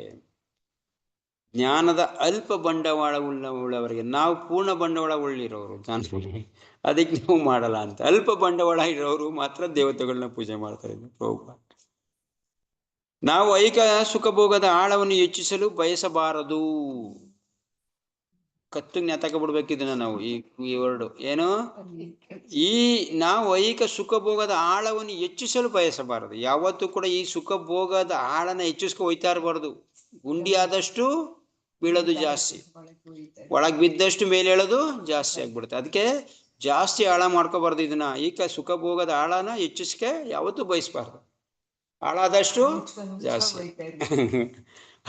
ಏನೋ ಇದ್ರೆ ಇರ್ಬೇಕು. ಮೇಲ್ಮೇಲೆ ಸಣ್ಣ ಸಣ್ಣ ಗುಂಡಿ ಇದ್ರೆ ಹೆಂಗೋ ಬಿದ್ಕೊಂಡು ಎತ್ಕೊಂಡು ಹಂಗೆ ಮಗ ಹೋಗ್ಬಿಡೋಣ. ಅಕಸ್ಮಾತ್ ಆಳ್ವಾಗಿ ಗುಂಡಿ ಆಗ್ಬಿಟ್ಟು ಏನ್ ಮಾಡೋದು, ಮುಳುಗೆ ಹೋಗ್ತೀವಿ. ಹೇಳಕ್ಕೆ ಜೀವನದ ಅತ್ಯಗತ್ಯ ವಿಷಯಕ್ಕಾಗಿ ಮಾತ್ರವೇ ಐಕ ಉಪಭೋಗವನ್ನು ಸ್ವೀಕರಿಸಬೇಕು. ಪ್ರಭುಪಾದ ಹೇಳ್ತಾರೆ ನೋಡಿ, ಮಾಡ್ಲೇಬಾರ್ದು ಅಂತಿಲ್ಲ. ಎಷ್ಟು ಅತ್ಯಗತ್ಯ, ಯಾವುದಕ್ಕೆ ಅಗತ್ಯ ಇರೋದೋ ಎಷ್ಟು ಬೇಕೋ ಅಷ್ಟಕ್ಕೆ ಮಾತ್ರ ಇದನ್ನ ಐಕ ಭೋಗನ ಉಳಿಸ್ಕೊಳ್ಳಿ. ಅತ್ಯಗತ್ಯ ವಿಷಯಕ್ಕಾಗಿ ಮಾತ್ರ ಐಕ ಸುಖ ಉಪಭೋಗವನ್ನು ಸ್ವೀಕರಿಸಬೇಕು. ಅಗತ್ಯ ಇರುವಷ್ಟಕ್ಕೆ ಏನ್ ಬೇಕು, ಹೌದು ನಮ್ಗೆಲ್ಲ ಬೇಕೇ ಬೇಕು. ಜೀವನದಲ್ಲಿ ಈ ಭೌತಿಕ ಪ್ರಪಂಚದಲ್ಲಿ ಇದೀವಿ ಅಂತಂದ್ರೆ ಸ್ವಲ್ಪ ಇದೇ ಇರುತ್ತೆ. ಅಂತ ಕಡೆ ಏನ್ ಮಾಡೋದು, ಸ್ವಲ್ಪ ಮಟ್ಟಿಗೆ ಮಾತ್ರ ಅದನ್ನ ಉಳಿಸ್ಕೋಬೇಕು. ಎಷ್ಟು ಜೀವನ ಮಾಡಕ್ಕೆ ಎಷ್ಟು ಅಗತ್ಯನೋ ಅಷ್ಟು ಮಾತ್ರ. ಅದು ತಿಳುವಳಿಕೆ ಇರಬೇಕು ನಮ್ಗೆ. ಇದು ಮಾಡ್ತಾ ಇದ್ರೆ ಇದು ಸರಿ ಇಲ್ಲ ಅಂತನಾರ ಗೊತ್ತಿರ್ಬೇಕು. ನೋಡಿ, ಯಾವಾಗ ನಾವು ಪಶ್ಚಾತ್ತಾಪ ಪಡಲ್ಲ ಅದರಿಂದ ಮುಕ್ತರಾಗಕ್ಕೆ ಅವಕಾಶನೇ ಆಗಲ್ಲ. ಏನೇ ಮಾಡ್ತಾ ಇದ್ರು ಕೂಡ ಓಕೆ ಇದು ನಾನು ಮಾಡಬಾರ್ದಿತ್ತು ಅಂತನಾರ ಅನ್ಕೋಬೇಕು. ಮಾಡಿ ಇದು ಮಾಡಬಾರ್ದು ಅಂತನಾರ ಮಾಡಿ. ಈಗ ಕೆಳಗಡೆ ಹೋಗ್ತೀವಿ, ನಮ್ಮ ತೋಟಕ್ಕೆ ಹೋದಾಗಲೇ ಎಲ್ಲರಿಗೂ ಹೇಳ್ತೀವಿ, ನಾವೇ ಮಾಡ್ತೀವಿ. ಕೆಳಗಡೆ ಹೋದಾಗಲ್ಲ ಒಂದು ಸೀಪೆಹಣ್ಣು ಇರುತ್ತೆ, ಒಂದೊಂದು ಇರುತ್ತೆ, ಸಣ್ಣಕ್ಕಿರುತ್ತೆ. ತಿನ್ನಕ್ಕೋ ಕಿತ್ಕೋತೀವಿ, ಏನು ಮಾಡ್ತೀವಿ, ಡೈರೆಕ್ಟಾಗಿ ಬಾಯಿಗೆ ಹಾಕೋತಾ ಇರ್ತೀವಿ. ಸೊ ಹಂಗೆ ಬಾಯಿಗೆ ಹಾಕೋವಾಗ ನೀವು ಅನ್ಕೋಬೇಕು, ಇಲ್ಲ ಇದು ಕೃಷ್ಣನ್ ಕೊಟ್ಟಿಲ್ಲ ಹಂಗೋ ತಿಂತಾ ಇದ್ದೀನಿ ಅಂತ. ಪರವಾಗಿಲ್ಲ ತಿನ್ನಿ, ಹಂಗೆ ಅನ್ಕೊಂಡಾರ ತಿನ್ಬೇಕು. ನೀವು ಇಷ್ಟಾರ ಮಾಡ್ಬೇಕು. ಯಾಕೆಂದ್ರೆ ಅದು ಜ್ಞಾಪಕ ಬರ್ತಾ ಇರುತ್ತೆ ಅವಾಗ. ಭೀಮನ್ ಕತೆ ಹಿಂಗೆ ಇದ್ದಿದ್ದು. ಭೀಮ ಹೇಳ್ತಿದ್ದ, ನಿನಗೆ ಏನು ತೊಡೆ ಮುರಿತೀನಿ, ನಿನ್ನ ಕೈ ಮುರಿತೀನಿ ಅಂತೆಲ್ಲ ಹೇಳ್ತಿದ್ದ. ಈ ನಿಂತ್ಕೊಳ್ಳೋ, ಈಗ ದ್ರೌಪದಿದು ಇದಾಗ್ಬೇಕಾರೆ ಚಿರಣ ಇದಾಗ್ಬೇಕಾರೆ ಅದಂಗೆಲ್ಲ ರೋಸ್ದಿಂದ ಗದೆ ಎತ್ಕೊಂಡು ನಿಂತ್ಕವ ಮಾಡ್ತಿರ್ಲಿಲ್ಲ. ಈ ಇವರು ಯುಧಿಷ್ಠಿರ ಮಹಾರಾಜ ಕೂತ್ಕೊ ಅಂದಾಗ ಇನ್ನೊಬ್ರು ಯಾರು ಸಮಾಧಾನ ಮಾಡಕ್ಕೆ ಕೂತ್ಕೊಬಿಡ್ತಿದ್ದ. ಅಲ್ಲ ಯಾಕೆ ನೀನು ಸುಮ್ಮನೆ ಪದ ಹೇಳ್ತೀಯ, ಏನು ಮಾಡೋದಿಲ್ಲ, ಕೂತ್ಕೋತೀಯ ಏನು ಅಂತ ಅಂದಾಗ ಯಾಕೆ ಹಿಂಗೆ ಮಾಡ್ತಾವನೆ ಅಂದಾಗ ಅಷ್ಟನಾರ ಮಾಡ್ಬೇಕಂತೆ. ಏನು ಮಾಡೋಕ್ಕಾಗಲಿಲ್ಲ ಅಂದರೆ ಆ ಪೊಸಿಷನ್ ಎಲ್ಲೂ ಮಾಡೋಕ್ಕಾಗಲ್ಲ. ಯಾಕೆಂತಂದರೆ ಇವ್ರು ಸೋತ್ ಪಡಿದ್ದಾರೆ, ಅಣ್ಣಂಗೆ ಮರ್ಯಾದೆ ಕೊಡಬೇಕು, ಕೃಷ್ಣನ ಇಚ್ಛೆ ಇಲ್ಲ ಅಂತ ಒಂದು. ಸೊ ಇದೆಲ್ಲ ತಗೊಂಡಾಗ ಒಬ್ಬ ವ್ಯಕ್ತಿಗೆ ಆ ಥರ ಶಬ್ದನಾರ ಮಾಡ್ಬೇಕಂತೆ, ಆ ಥರ ಮಾಡಬೇಕಂತೆ. ಅವಾಗಲೇ ಒಂದು ಸಮಾಧಾನ, ಅವಾಗಲೇ ಅದು ಅಟ್ಲೀಸ್ಟ್ ನಾನು ಏನೋ ಮಾಡಿದೆ ಅಂತ ಸಮಾಧಾನ ಆಗೋದು ಅವಾಗ. ಇದರ ನಾವು ಇಲ್ಲಿ ಕೃಷ್ಣಗೋಸ್ಕರ ಕೊಡ್ತಾ ಇಲ್ಲ, ಕೃಷ್ಣಗೋಸ್ಕರ ಮಾಡ್ತಾ ಇಲ್ಲ ಅಂದಾಗ್ಲೂ ಕೂಡ ಅದನ್ನ ಜ್ಞಾಪಕ ಮಾಡ್ಕೊಳಕ ಅದು ಗೊತ್ತು ನನಗೇನಕ್ಕಾದ್ರೂ ಕೂಡ ನಾವು ಹೇಳ್ಬೇಕಂತ ಅದನ್ನ. ಅಯ್ಯೋ ಇದು ಕೃಷ್ಣ ಕೊಟ್ಟಿಲ್ಲ ಆದ್ರೂ ತಿಂತಾ ಇದ್ದೀನಿ, ಅಯ್ಯೋ ಇದನ್ನ ಕೃಷ್ಣಗೋಸ್ಕರ ಎತ್ತಿಟ್ಟಿದೆ ಆದ್ರೆ ನಾನು ಯೂಸ್ ಮಾಡ್ತಾ ಇದ್ದೆ, ಹಿಂಗಾರ ಅನ್ಕೋಬೇಕಂತೆ. ಯಾಕೆಂದ್ರೆ ಅದು ಏನ್ ಮಾಡುತ್ತೆ ನಮ್ಗೆ ಸ್ಮರಣೆ ಜ್ಞಾಪಕ ಮಾಡ್ತಾ ಇರುತ್ತೆ ನಮ್ಗೆ. ಕೃಷ್ಣ ಒಬ್ಬ ಇದ್ದಾನೆ, ಅವ್ನು ಕೊಡ್ಬೇಕಿತ್ತು, ಹಂಗ್ ಮಾಡ್ಬೇಕಿತ್ತು ಅಂತ ಅದನ್ನಾರ ಜ್ಞಾಪಕ ಮಾಡ್ಕೋತಾ ಇರ್ತೀವಿ ಅನ್ನೋದಕ್ಕೋಸ್ಕರ. ಓಕೆ, ಅದೇನೇ ಏನೋ ಇದನ್ನ ಅತ್ಯಗತ್ಯಕ್ಕೆ ಮಾತ್ರ ಬಳಸ್ಬೇಕು ನಮ್ದು ಸುಖ ಇಂದ್ರಿಯ ಭೋಗನ. ಅದಕ್ಕಿಂತ ಹೆಚ್ಚು ಅಲ್ಲ, ಕಡಿಮೆಯೂ ಅಲ್ಲ. ಓಕೆ, ಕಡಿಮೆ ಇದ್ರೆ ಒಂಥರ ಇದಾಗ್ಬಿಡ್ತೀವಿ, ತುಂಬಾನೇ ನಾವು ಜೀವನದಲ್ಲಿ ಬಾಬಾಜಿ ಆಗ್ಬೇಕಾಗತ್ತೆ, ಆ ಥರ ಆಗಕ್ಕಾಗೋದಿಲ್ಲ. ಸೊ ಅದಕ್ಕಿಂತ ಅಗತ್ಯಕ್ಕಿಂತ ಜಾಸ್ತಿ ಆದ್ರೆ ಭೋಗಿ ಆಗ್ಬಿಡ್ಬೇಕಾಗತ್ತೆ. ಸೊ ಎರಡನ್ನೂ ಕೂಡ ಬ್ಯಾಲೆನ್ಸ್ ಮಾಡ್ಬೇಕು. ಅಂದ್ರೆ ನೋಡಿ, ಇವತ್ತು ಯಾವತ್ತೋ ಒಂದು ತಿಂದ್ವಿ, ಮತ್ತೆ ತಿರ್ಗ ಅದೇ ತಪ್ಪು ಮಾಡಕ್ ಹೋದಾಗ ಸ್ವಲ್ಪ ಎಚ್ಚರಿಕೆ ಇರಬೇಕು. ಇಲ್ಲ ಅವತ್ತು ಮಾಡ್ಬಿಟ್ಟಿದೆ, ಇವತ್ತು ಮಾಡಬಾರ್ದು ಅಂತ. ಸೊ ಈ ತರ ನಾವು ಪ್ರತಿಯೊಂದು ಕೂಡ ಟ್ಯಾಲಿ ಮಾಡ್ಕೊಂಡು ತಿದ್ಕೋತಾ ಹೋಗ್ಬೇಕು. ಸೊ ಅದು ನಿಜವಾದ ಭಕ್ತಂದು ಇದು. ಒಂದ್ಸರಿ ಮಾಡಿದ ತಪ್ಪನ ಮತ್ತೆ ಮತ್ತೆ ಮತ್ತೆ ಮತ್ತೆ ತಪ್ಪು ಮಾಡ, ಯಾವಾಗ ಒಂದು ಟೈಮಲ್ಲಿ ಅದನ್ನ ತಿದ್ಕೊಳಕ್ ಹೋಗ್ತಾ ಇರ್ಬೇಕು. ಇವತ್ತು ಆಗ್ಲಿಲ್ಲ ಬಿಡು, ಏಕಾದಶಿ ಏನಾಗುತ್ತೆ, ಏಕಾದಶಿಲಿ ಯಾವ್ದೋ ಒಂದು ಚೂರ್ ಬ್ರೇಕ್ ಆಗ್ಬಿಡುತ್ತೆ, ಆಯ್ತಾ. ಆ ಏಕಾದಶಿ ಆ ಚೂರ್ ಬ್ರೇಕ್ ಆಗಿದ್ದಕ್ಕೆ ಮತ್ತೆ ಮತ್ತೆ ಬ್ರೇಕ್ ಆಗೋಯ್ತಲ್ಲ ಅಂತ ತಿನ್ಬಿಡೋದು, ಹಿಂಗಾಗ್ಬಾರ್ದು. ಓಕೆ, ಬ್ರೇಕ್ ಆಯ್ತು, ಓಕೆ ಪರವಾಗಿಲ್ಲ ಬಿಡು, ಅದ್ರಲ್ಲಿ ಏನಂತೆ. ಬೇಕಾದ್ರೂ ಒಂಚೂರು ಬೇಕಾಯ್ತು ತಾನೆ, ಪರವಾಗಿಲ್ಲ ಮಾಡು, ಏಕಾದಶಿ ಮಾಡು. ಅದ್ರ ಏನ್ ಮಾಡ್ತೀವಿ, ಬ್ರೇಕ್ ಆಗಿದೆ, ಅಯ್ಯೋ ಬ್ರೇಕ್ ಆಗೋಯ್ತಲ್ಲ ಇನ್ನೇನು ತಿನ್ನು, ಹಂಗಾಗ್ಬಾರ್ದು ಅದು. ಸೊ ಅಂದ್ರೆ ಏನು ವಿಷಯ ಹೇಳ್ತಾ ಇರೋದೇನು, ಅದನ್ನ ತಿದ್ಕೊಳಕ್ ಹೋಗ್ಬೇಕು, ಮತ್ತೆ ಅದನ್ನ ನಾವು ಅದನ್ನ ಇಟ್ಕೊಬೇಕು. ಕೆಳಗಡೆ ಬರಬಾರ್ದು, ಯಾವತ್ತೂ ಮೇಲೆ ಹೋಗ್ತಾ ಇರ್ಬೇಕು. ಅಂತಂದ್ರೆ ಆಚರಣೆ ಮಾಡೋ ರೀತಿಲಿ ಕೆಳಗಡೆ ಅಂತೂ ಬರಬಾರ್ದು, ಇಲ್ಲ ಅದೇ ಲೆವೆಲ್ ಇದ್ರೂ ಪರವಾಗಿಲ್ಲ, ಮೇಲಂತೂ ಹೋಯ್ತಾ ಇರಬೇಕು. ಐಹಿಕ ಸುಖಭೋಗವನ್ನು ಹೆಚ್ಚು ಹೆಚ್ಚು ಸ್ವೀಕರಿಸುವುದೆಂದರೆ ಐಹಿಕ ಅಸ್ತಿತ್ವದ ದುಃಖವನ್ನು ತನ್ನನ್ನು ಹೆಚ್ಚು ಹೆಚ್ಚು ಬಂಧನಕ್ಕೆ ಒಳಪಡಿಸಿಕೊಳ್ಳುವುದು ಎಂದೇ ಅರ್ಥ. ಇದನ್ನು ಅಂಡಲ್ ಮಾಡ್ಬಿಡಿ. ಐಹಿಕ ಸುಖಭೋಗವನ್ನು ಹೆಚ್ಚು ಹೆಚ್ಚು ಸ್ವೀಕಾರ ಮಾಡ್ತಾ ಇದ್ರೆ ಸುಖಭೋಗನ, ಇದ್ರ ಅರ್ಥ ಏನು, ಐಹಿಕ ಅಸ್ತಿತ್ವದ ದುಃಖನ ಎರಡೆರಡು ಜನ್ಮ, ಒಂದೊಂದು ಜನ್ಮ ಎರಡೆರಡು ಜನ್ಮ ಜಾಸ್ತಿ ಮಾಡ್ಕೊಯ್ತಾ ಇದೀವಿ ಅಂತ ಅರ್ಥ. ಈ ಸುಖಭೋಗ ಒಂದೊಂದು ಮಾಡ್ಕೊಂಡು ಹೋಯ್ತಾ ಇದ್ರೆ ಐಹಿಕ ಜೀವನನೇ ಜಾಸ್ತಿ. ಐಹಿಕ ಜೀವನ ಜಾಸ್ತಿ ಅಂತಂದ್ರೆ ಅರ್ಥ ಏನು, ದುಃಖಗಳನ್ನ ಜಾಸ್ತಿ ಮಾಡೋದಂದ್ರೆ ಅರ್ಥ ಏನು, ಒಂದ್ ಜನ್ಮ ಅಲ್ಲ, ಎರಡು ಜನ್ಮ ಅಲ್ಲ, ಮೂರು ಜನ್ಮ ಅಲ್ಲ, ಹಿಂಗ ಆಯ್ತಾ ಇರುತ್ತೆ ಎಕ್ಸ್ಟ್ರಾ. ಒಂದ್ ಜನ್ಮಕ್ಕೆ ಕವಡೆ ಆಗ್ಬೇಕಾದದ್ದು ಸುಖಭೋಗ ಇನ್ನೊಂದು ಮಾಡಿದ್ರೆ ಓಕೆ ಇನ್ನೊಂದು ಜನ್ಮ ಎಕ್ಸ್ಟ್ರಾ ಹೋಯ್ತಾ ಇರೋದಂತ. ಅದು ಏನು ಅಂತ, ದುಃಖನ ಜಾಸ್ತಿ ಮಾಡ್ತಾ ಇದೀವಿ ಅಂತ ಅರ್ಥ. ನಾವು ಐಹಿಕ ದುಃಖನ ಜಾಸ್ತಿ ಮಾಡ್ಕೊತಾ ಇದೀವಿ ಅಂತ ಅರ್ಥ.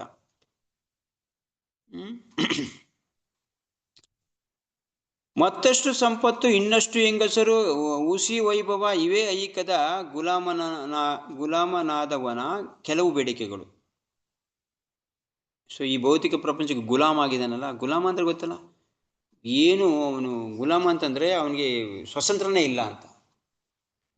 ಸೊ ಅವನಿಗೇನು ಆ ಥರ ಆಗಿದ್ದಾನೆ, ಈ ಭೌತಿಕ ಪ್ರಪಂಚಕ್ಕೆ ಆ ಥರ ಇದಾಗಿದ್ದಾನೆ, ಗುಲಾಮಂತರ ಆಗಿದ್ದಾನೆ ಅಂತಂದ್ರೆ ಅವನ ಇದೇನು ಬೇಡಿಕೆ ಏನು, ಮತ್ತಷ್ಟು ಸಂಪತ್ತು ಬೇಕು, ಮತ್ತಷ್ಟು ಒಂದು ಹೆಂಡತಿ ಇಲ್ಲ ಇನ್ನೊಬ್ಬ ಹೆಂಡತಿ ಬೇಕು, ಇಲ್ಲ ಇನ್ನೊಂದು ಇದು ಬೇಕು, ಮತ್ತೆ ಹುಸಿ ವೈಭವಕ್ಕೆ ಭೋಗ ಅನ್ನೋದಕ್ಕೆ ಮತ್ತೆ ಮತ್ತೆ ಸುಳ್ಳುದು ವೈಭವ ಸುಳ್ಳು ಹೇಳಿಕೆ, ಇದೆಲ್ಲ ಏನೋ ಈ ಬೇಡಿಕೆ, ಒಂದು ಗುಲಾಮ ಆಗಿರೋಂಥದ್ದು ಬೇಡಿಕೆ, ಇವೆಲ್ಲ ಜಾಸ್ತಿ ಹೋಯ್ತಾ ಇರ್ಬೇಕು ಅವು.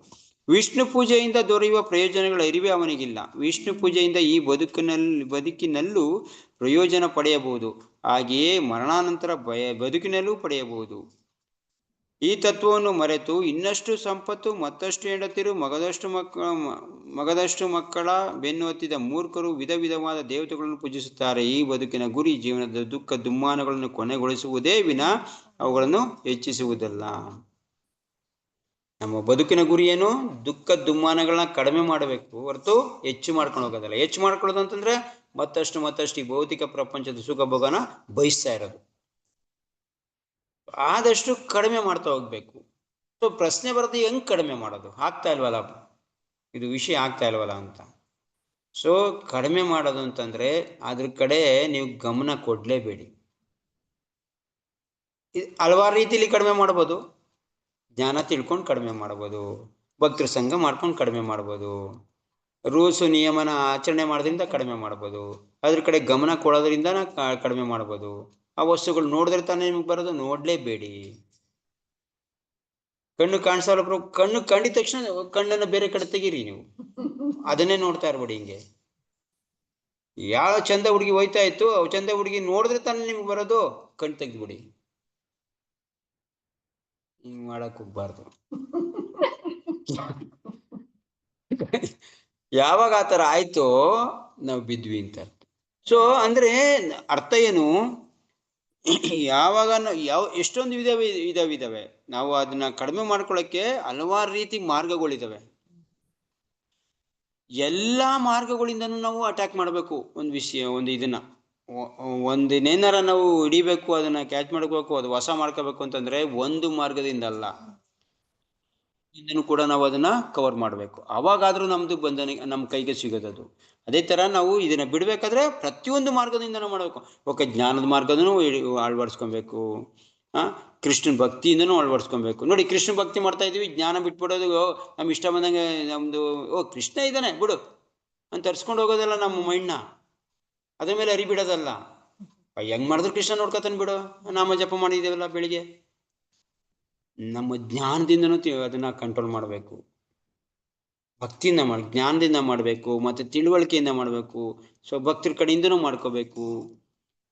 ಸೊ ಎಲ್ಲಾ ರೀತಿಯಿಂದನೂ ನಾವು ಮಾಡ್ತಾ ಇರ್ಬೇಕು ಅದನ್ನ. ಸೊ ಅವಾಗ ಮಾತ್ರ ನೋಡಿ, ಈಗ ನಾವು ತಿಲಕ್ ಹಾಕೊಂಡು ಯಾಕಪ್ಪ ಎಲ್ಲಾ ಕಡೆ ಓಡಾಡ್ಬೇಕು ಅಂತ ಕೆಲವು ಜನ ಹೇಳ್ತಾರೆ. ಯಾಕೆ ಓಡಾಡ್ಬೇಕು, ಕೆಲವೊಂದನ್ನ ಕಂಟ್ರೋಲ್ ಮಾಡುತ್ತದು. ತಿಲಕ್ಕು ಇದ್ರೆ ನಮ್ಗೆ ಕೆದಪ್ ಮಾಡಕ್ ಹೋಗೋದೇ ಇಲ್ಲ, ಅದಾಗೋದೇ ಇಲ್ಲ. ಸೊ ತುಂಬಾ ಇದ್ ಮಾಡುತ್ತೆ.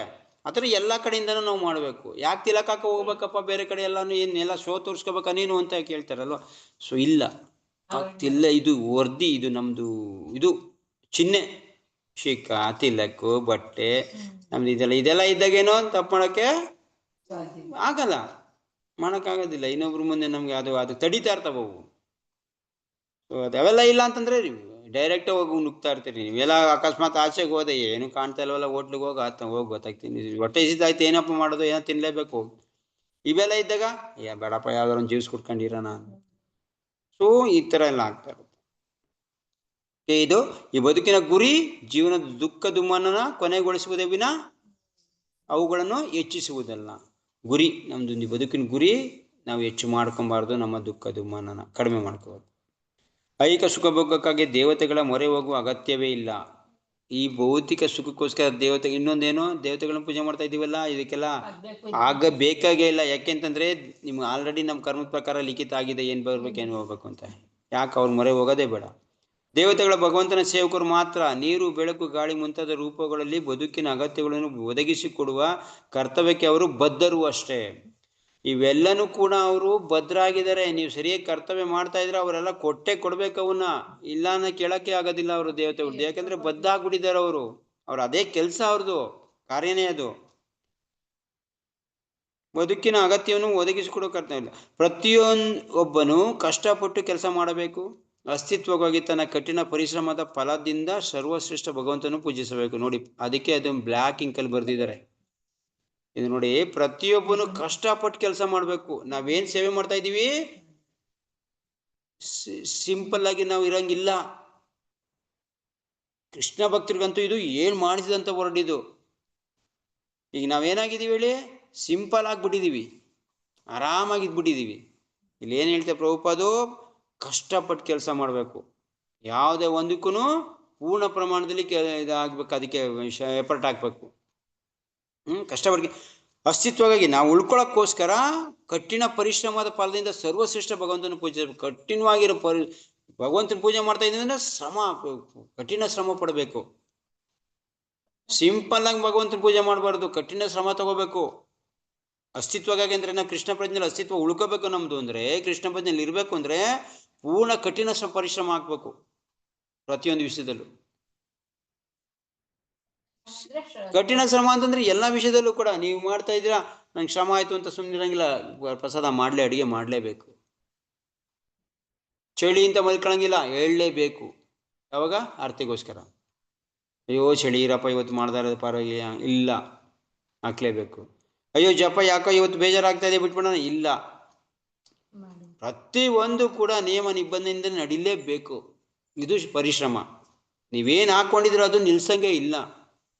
ರಜೋಗುಣದಿಂದ ತಮಗುಣದಿಂದ ನಿಲ್ಸಂಗಿಲ್ಲ ಅವನ. ಕೃಷ್ಣ ಹೇಳ್ತಾನಲ್ಲ, ರಜೋಗುಣ ತಮಗುಣದಿಂದ ನಿಲ್ಸವನು ಈ ಥರ ಅಂತ ಹೇಳ್ತಾನೆ. ನಿಲ್ಸ್ಬಾರ್ದು. ಏನಾರ ಒಂದು ಕೆಲಸ ಬಿಡ್ತಾ ಇದ್ದೀವಿ, ಅಕಸ್ಮಾತು ನಾವೊಂದು ಚಳಿ ಅಂತ ಹೇಳಲಿಲ್ಲ ಅಂತಂದ್ರೆ ರಜೋಗುಣದಿಂದ ನೀವು ನಿಮ್ಮ ಸರ್ವಿಸ್ನ ನಿಲ್ಸಿದ್ರಿ. ರಜೋಗುಣ ನಿಮಗೆ ಬೇಗ ಓಕೆ, ನಂಗೆ ನಿದ್ದೆ ಬರ್ತಾಯಿತ್ತು, ಭಗವಂತ ನಾಮ ಇನ್ನೂ ಜಪ ಆಗಲಿಲ್ಲ, ನಿದ್ದೆ ಇದು ಜಪ ಮಾಡಬೇಕಿತ್ತು, ನಿದ್ದೆ ಬಂತು, ತಮಗುಣದಿಂದ ನಿಲ್ಲಿಸ್ತೇನೆ, ಇದು ಕರ್ತವ್ಯನ ಅಂತ ಥರ ಪೂರ್ಣ. ಇದು ಈ ವರ್ಡ್ ಇದೆಯಲ್ಲ, ಈ ವರ್ಡ್ನ ನಾವು ಸರಿಯಾಗಿ ಪಾಲನೆ ಮಾಡ್ತಾ ಇಲ್ಲ. ಏನೋ ಅಸ್ತಿತ್ವಕ್ಕಾಗಿ ತನ್ನ ಕಠಿಣ ಪರಿಶ್ರಮ ಮಾಡಬೇಕು ನಾವು. ಏನು ಶ್ರಮ ಮಾಡ್ತಾ ಇದ್ದೀವಿ? ಕಠಿಣ ಶ್ರಮ ಪೂರ್ತಿ ಎಲ್ಲ ಬರ್ತಾ ಇದೆ ಮುಂದೆ ನಮಗೆ. ಏನು ಇದು ಬಾಲು ದೊಡ್ಡ ಕಲ್ಲಂಗಡಿ ಎಲ್ಲರಿಗೂ ಕೂಡ, ಕೃಷ್ಣ ಪ್ರಜ್ಞೆಯಲ್ಲಿರೋರಿಗೆಲ್ಲ ಇದು ಬೆಳಿ ಅಂದ್ರೆ ಎಲ್ಲಪ್ಪ ಕಠಿಣ ಶ್ರಮ ಆಗ್ತಾ ಇದ್ದೀವಿ. ನಾವು ಅನ್ಕೊಂಡ್ಬಿಟ್ಟಿದ್ವಿ ಜಪ ಮಾಡದೆ ಕಠಿಣ ಶ್ರಮ. ಕಠಿಣ ಶ್ರಮ ಜಪ ಮಾಡ. ಅದಕ್ಕೆ ಪ್ರಭುಪಾದ ನೋಡಿ, ಪ್ರಭುಪಾದ ಜಪ ಆಯ್ತಾ ನಡಿ, ಬುಕ್ ತಗೊಂಡು ನಡಿ, ಡಿಸ್ಟ್ರಿಬ್ಯೂಷನ್ ನಡಿ ಅಂತ ಇದ್ರು. ಯಾವಾಗ ನಾವು ರೆಸ್ಟ್ ಕೊಟ್ಟವೋ ನಮ್ಗೆ ಹಾಳಾಯ್ತು ಅಂತ ತಿಳ್ಕೊಳ್ಳಿ. ಯಾವತ್ತೂ ರೆಸ್ಟ್ ಕೊಡಬಾರ್ದು ನಾವು. ದೇಹಕ್ಕೆ ಆಗಲಿ ಮನಸ್ಸಿಗೆ ಆಗಲಿ ರೆಸ್ಟ್ ಇರಬಾರ್ದು. ರೆಸ್ಟ್ ಕೊಟ್ವಿ ಅಂದರೆ ಮುಗಿತಲ್ಗೆ ಅಂತ ಅರ್ಥ.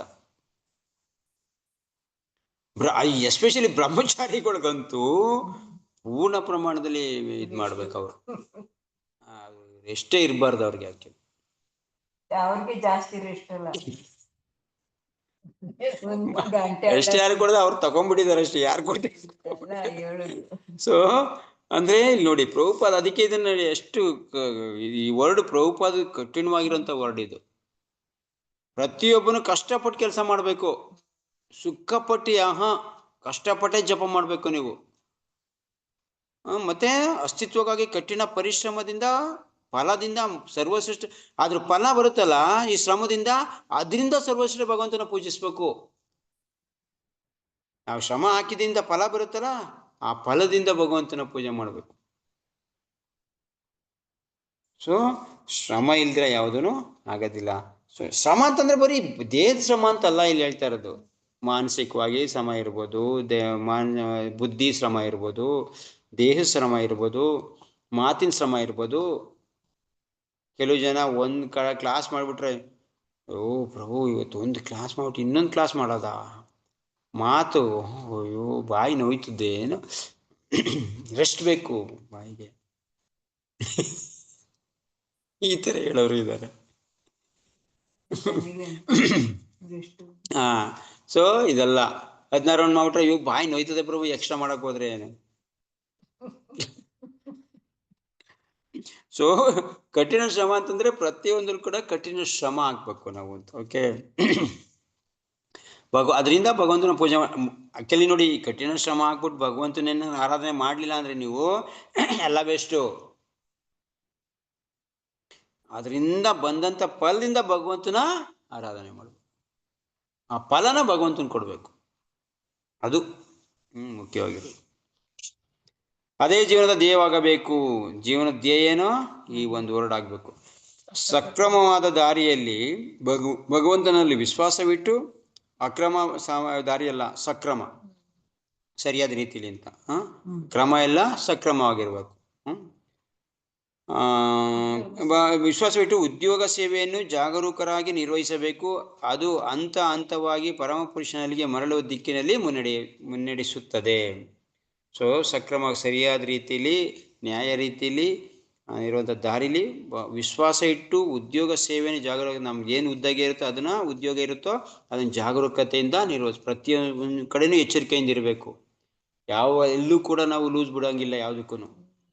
ಇದು ಆದ್ರೂ ಹೋಯ್ತು ಪರವಾಗಿಲ್ಲ ಅಂತ ಇಲ್ಲ, ಆ ಥರ ಮಾಡಂಗಿಲ್ಲ. ಪೂರ್ಣ ಪ್ರಮಾಣದಲ್ಲಿ ಜಾಗರೂಕ ಆಗಬೇಕು. ಅದು ಹಂತ ಹಂತವಾಗಿ ಪರಮಪುರುಷನಲ್ಲಿಗೆ ಇದನ್ನು ಹಂತ ಹಂತವಾಗಿ ಭಗವಂತನ ಕಡೆ ಹೋಗೋ ಥರ ನೋಡ್ಕೊಬೇಕು. ಅದನ್ನ ಬರೀ ಮಾಡ್ತಾರದೆ ನೋಡಿ, ನಾವು ಮಾಡ್ತಾರೆ ಕೆಲಸದಿಂದ ಭಗವಂತನ ಕಡೆ ಹೋಗೋ ಥರ ಆಗ್ಬೇಕದು. ಮಾಡಿದೇ ಕೆಲಸ ಮಾಡ್ತಾ ಇರ್ತೀವಿ, ಭಗವಂತನ ಕಡೆ ಮಾತ್ರ ಮೂವ್ ಆಗ್ತಾ ಇಲ್ಲ, ಆ ಥರ ಇರಬಾರ್ದು. ಈಗ ಜಪ ಮಾಡ್ತಾ ಇದೀವಿ, ಅದು ಭಗವಂತನ ಕಡೆ ಹೋಗ್ತಾ ಇದೆಯಾ ಅಂತ ನೋಡ್ಕೋತಾ ಇರ್ಬೇಕು. ಒಂದೇನೋ ಬೆಳಿತಾ ಇದೀವಿ, ಅದು ಭಗವಂತನಿಗೆ ಅರ್ಪಣೆ ಆಗ್ತಾ ಇದೆಯಾ ಅಂತ ನೋಡ್ಕೋಬೇಕು. ಒಂದೇನೋ ಎಲ್ಲ ಇದು ಮಾಡ್ತಾ ಇದೀವಿ, ಏನೋ ಭೋಗಗಳು ಮಾಡ್ತಾ ಇದೀವಿ, ಅದು ಭಗವಂತನ ಕಡೆ ಹೋಗ್ತಾ ಇದೆಯಾ ಅಂತ ಕರೆಕ್ಟಾಗಿ ಹೋಗ್ತಾ ಇದೆಯಾ ಅಂತ ನೋಡ್ಕೋಬೇಕು. ಹಂಗೂ ಹಿಂಗೂ ಹೋಗ್ತಾ ಇದ್ರಿ ಡೀಲಾ ಮಾಡಬಾರ್ದು ಅದರಲ್ಲಿ. ಮಾಡ್ತಾ ಇದೀವಲ್ಲ, ಇಲ್ಲೇ ಅಲ್ಲಿಗೆ ಏನು ತಗೊಂಡೋಗೋದು, ಇಲ್ಲೇ ಮಾಡ್ಕೊಬಿಡೋಣ. ಅಡುಗೆ ಮೇಲೆ ಒಂದು ಫೋಟೋ ಇಟ್ಕೊಂಡಿದ್ದು ಅಲ್ಲಿಗೆ ಮಾಡ್ಕೊಬಿಡೋಣ. ಇದು ಭಾವನೆ ಇದು ಬೆಳೀತಾ ಇರುತ್ತೆ.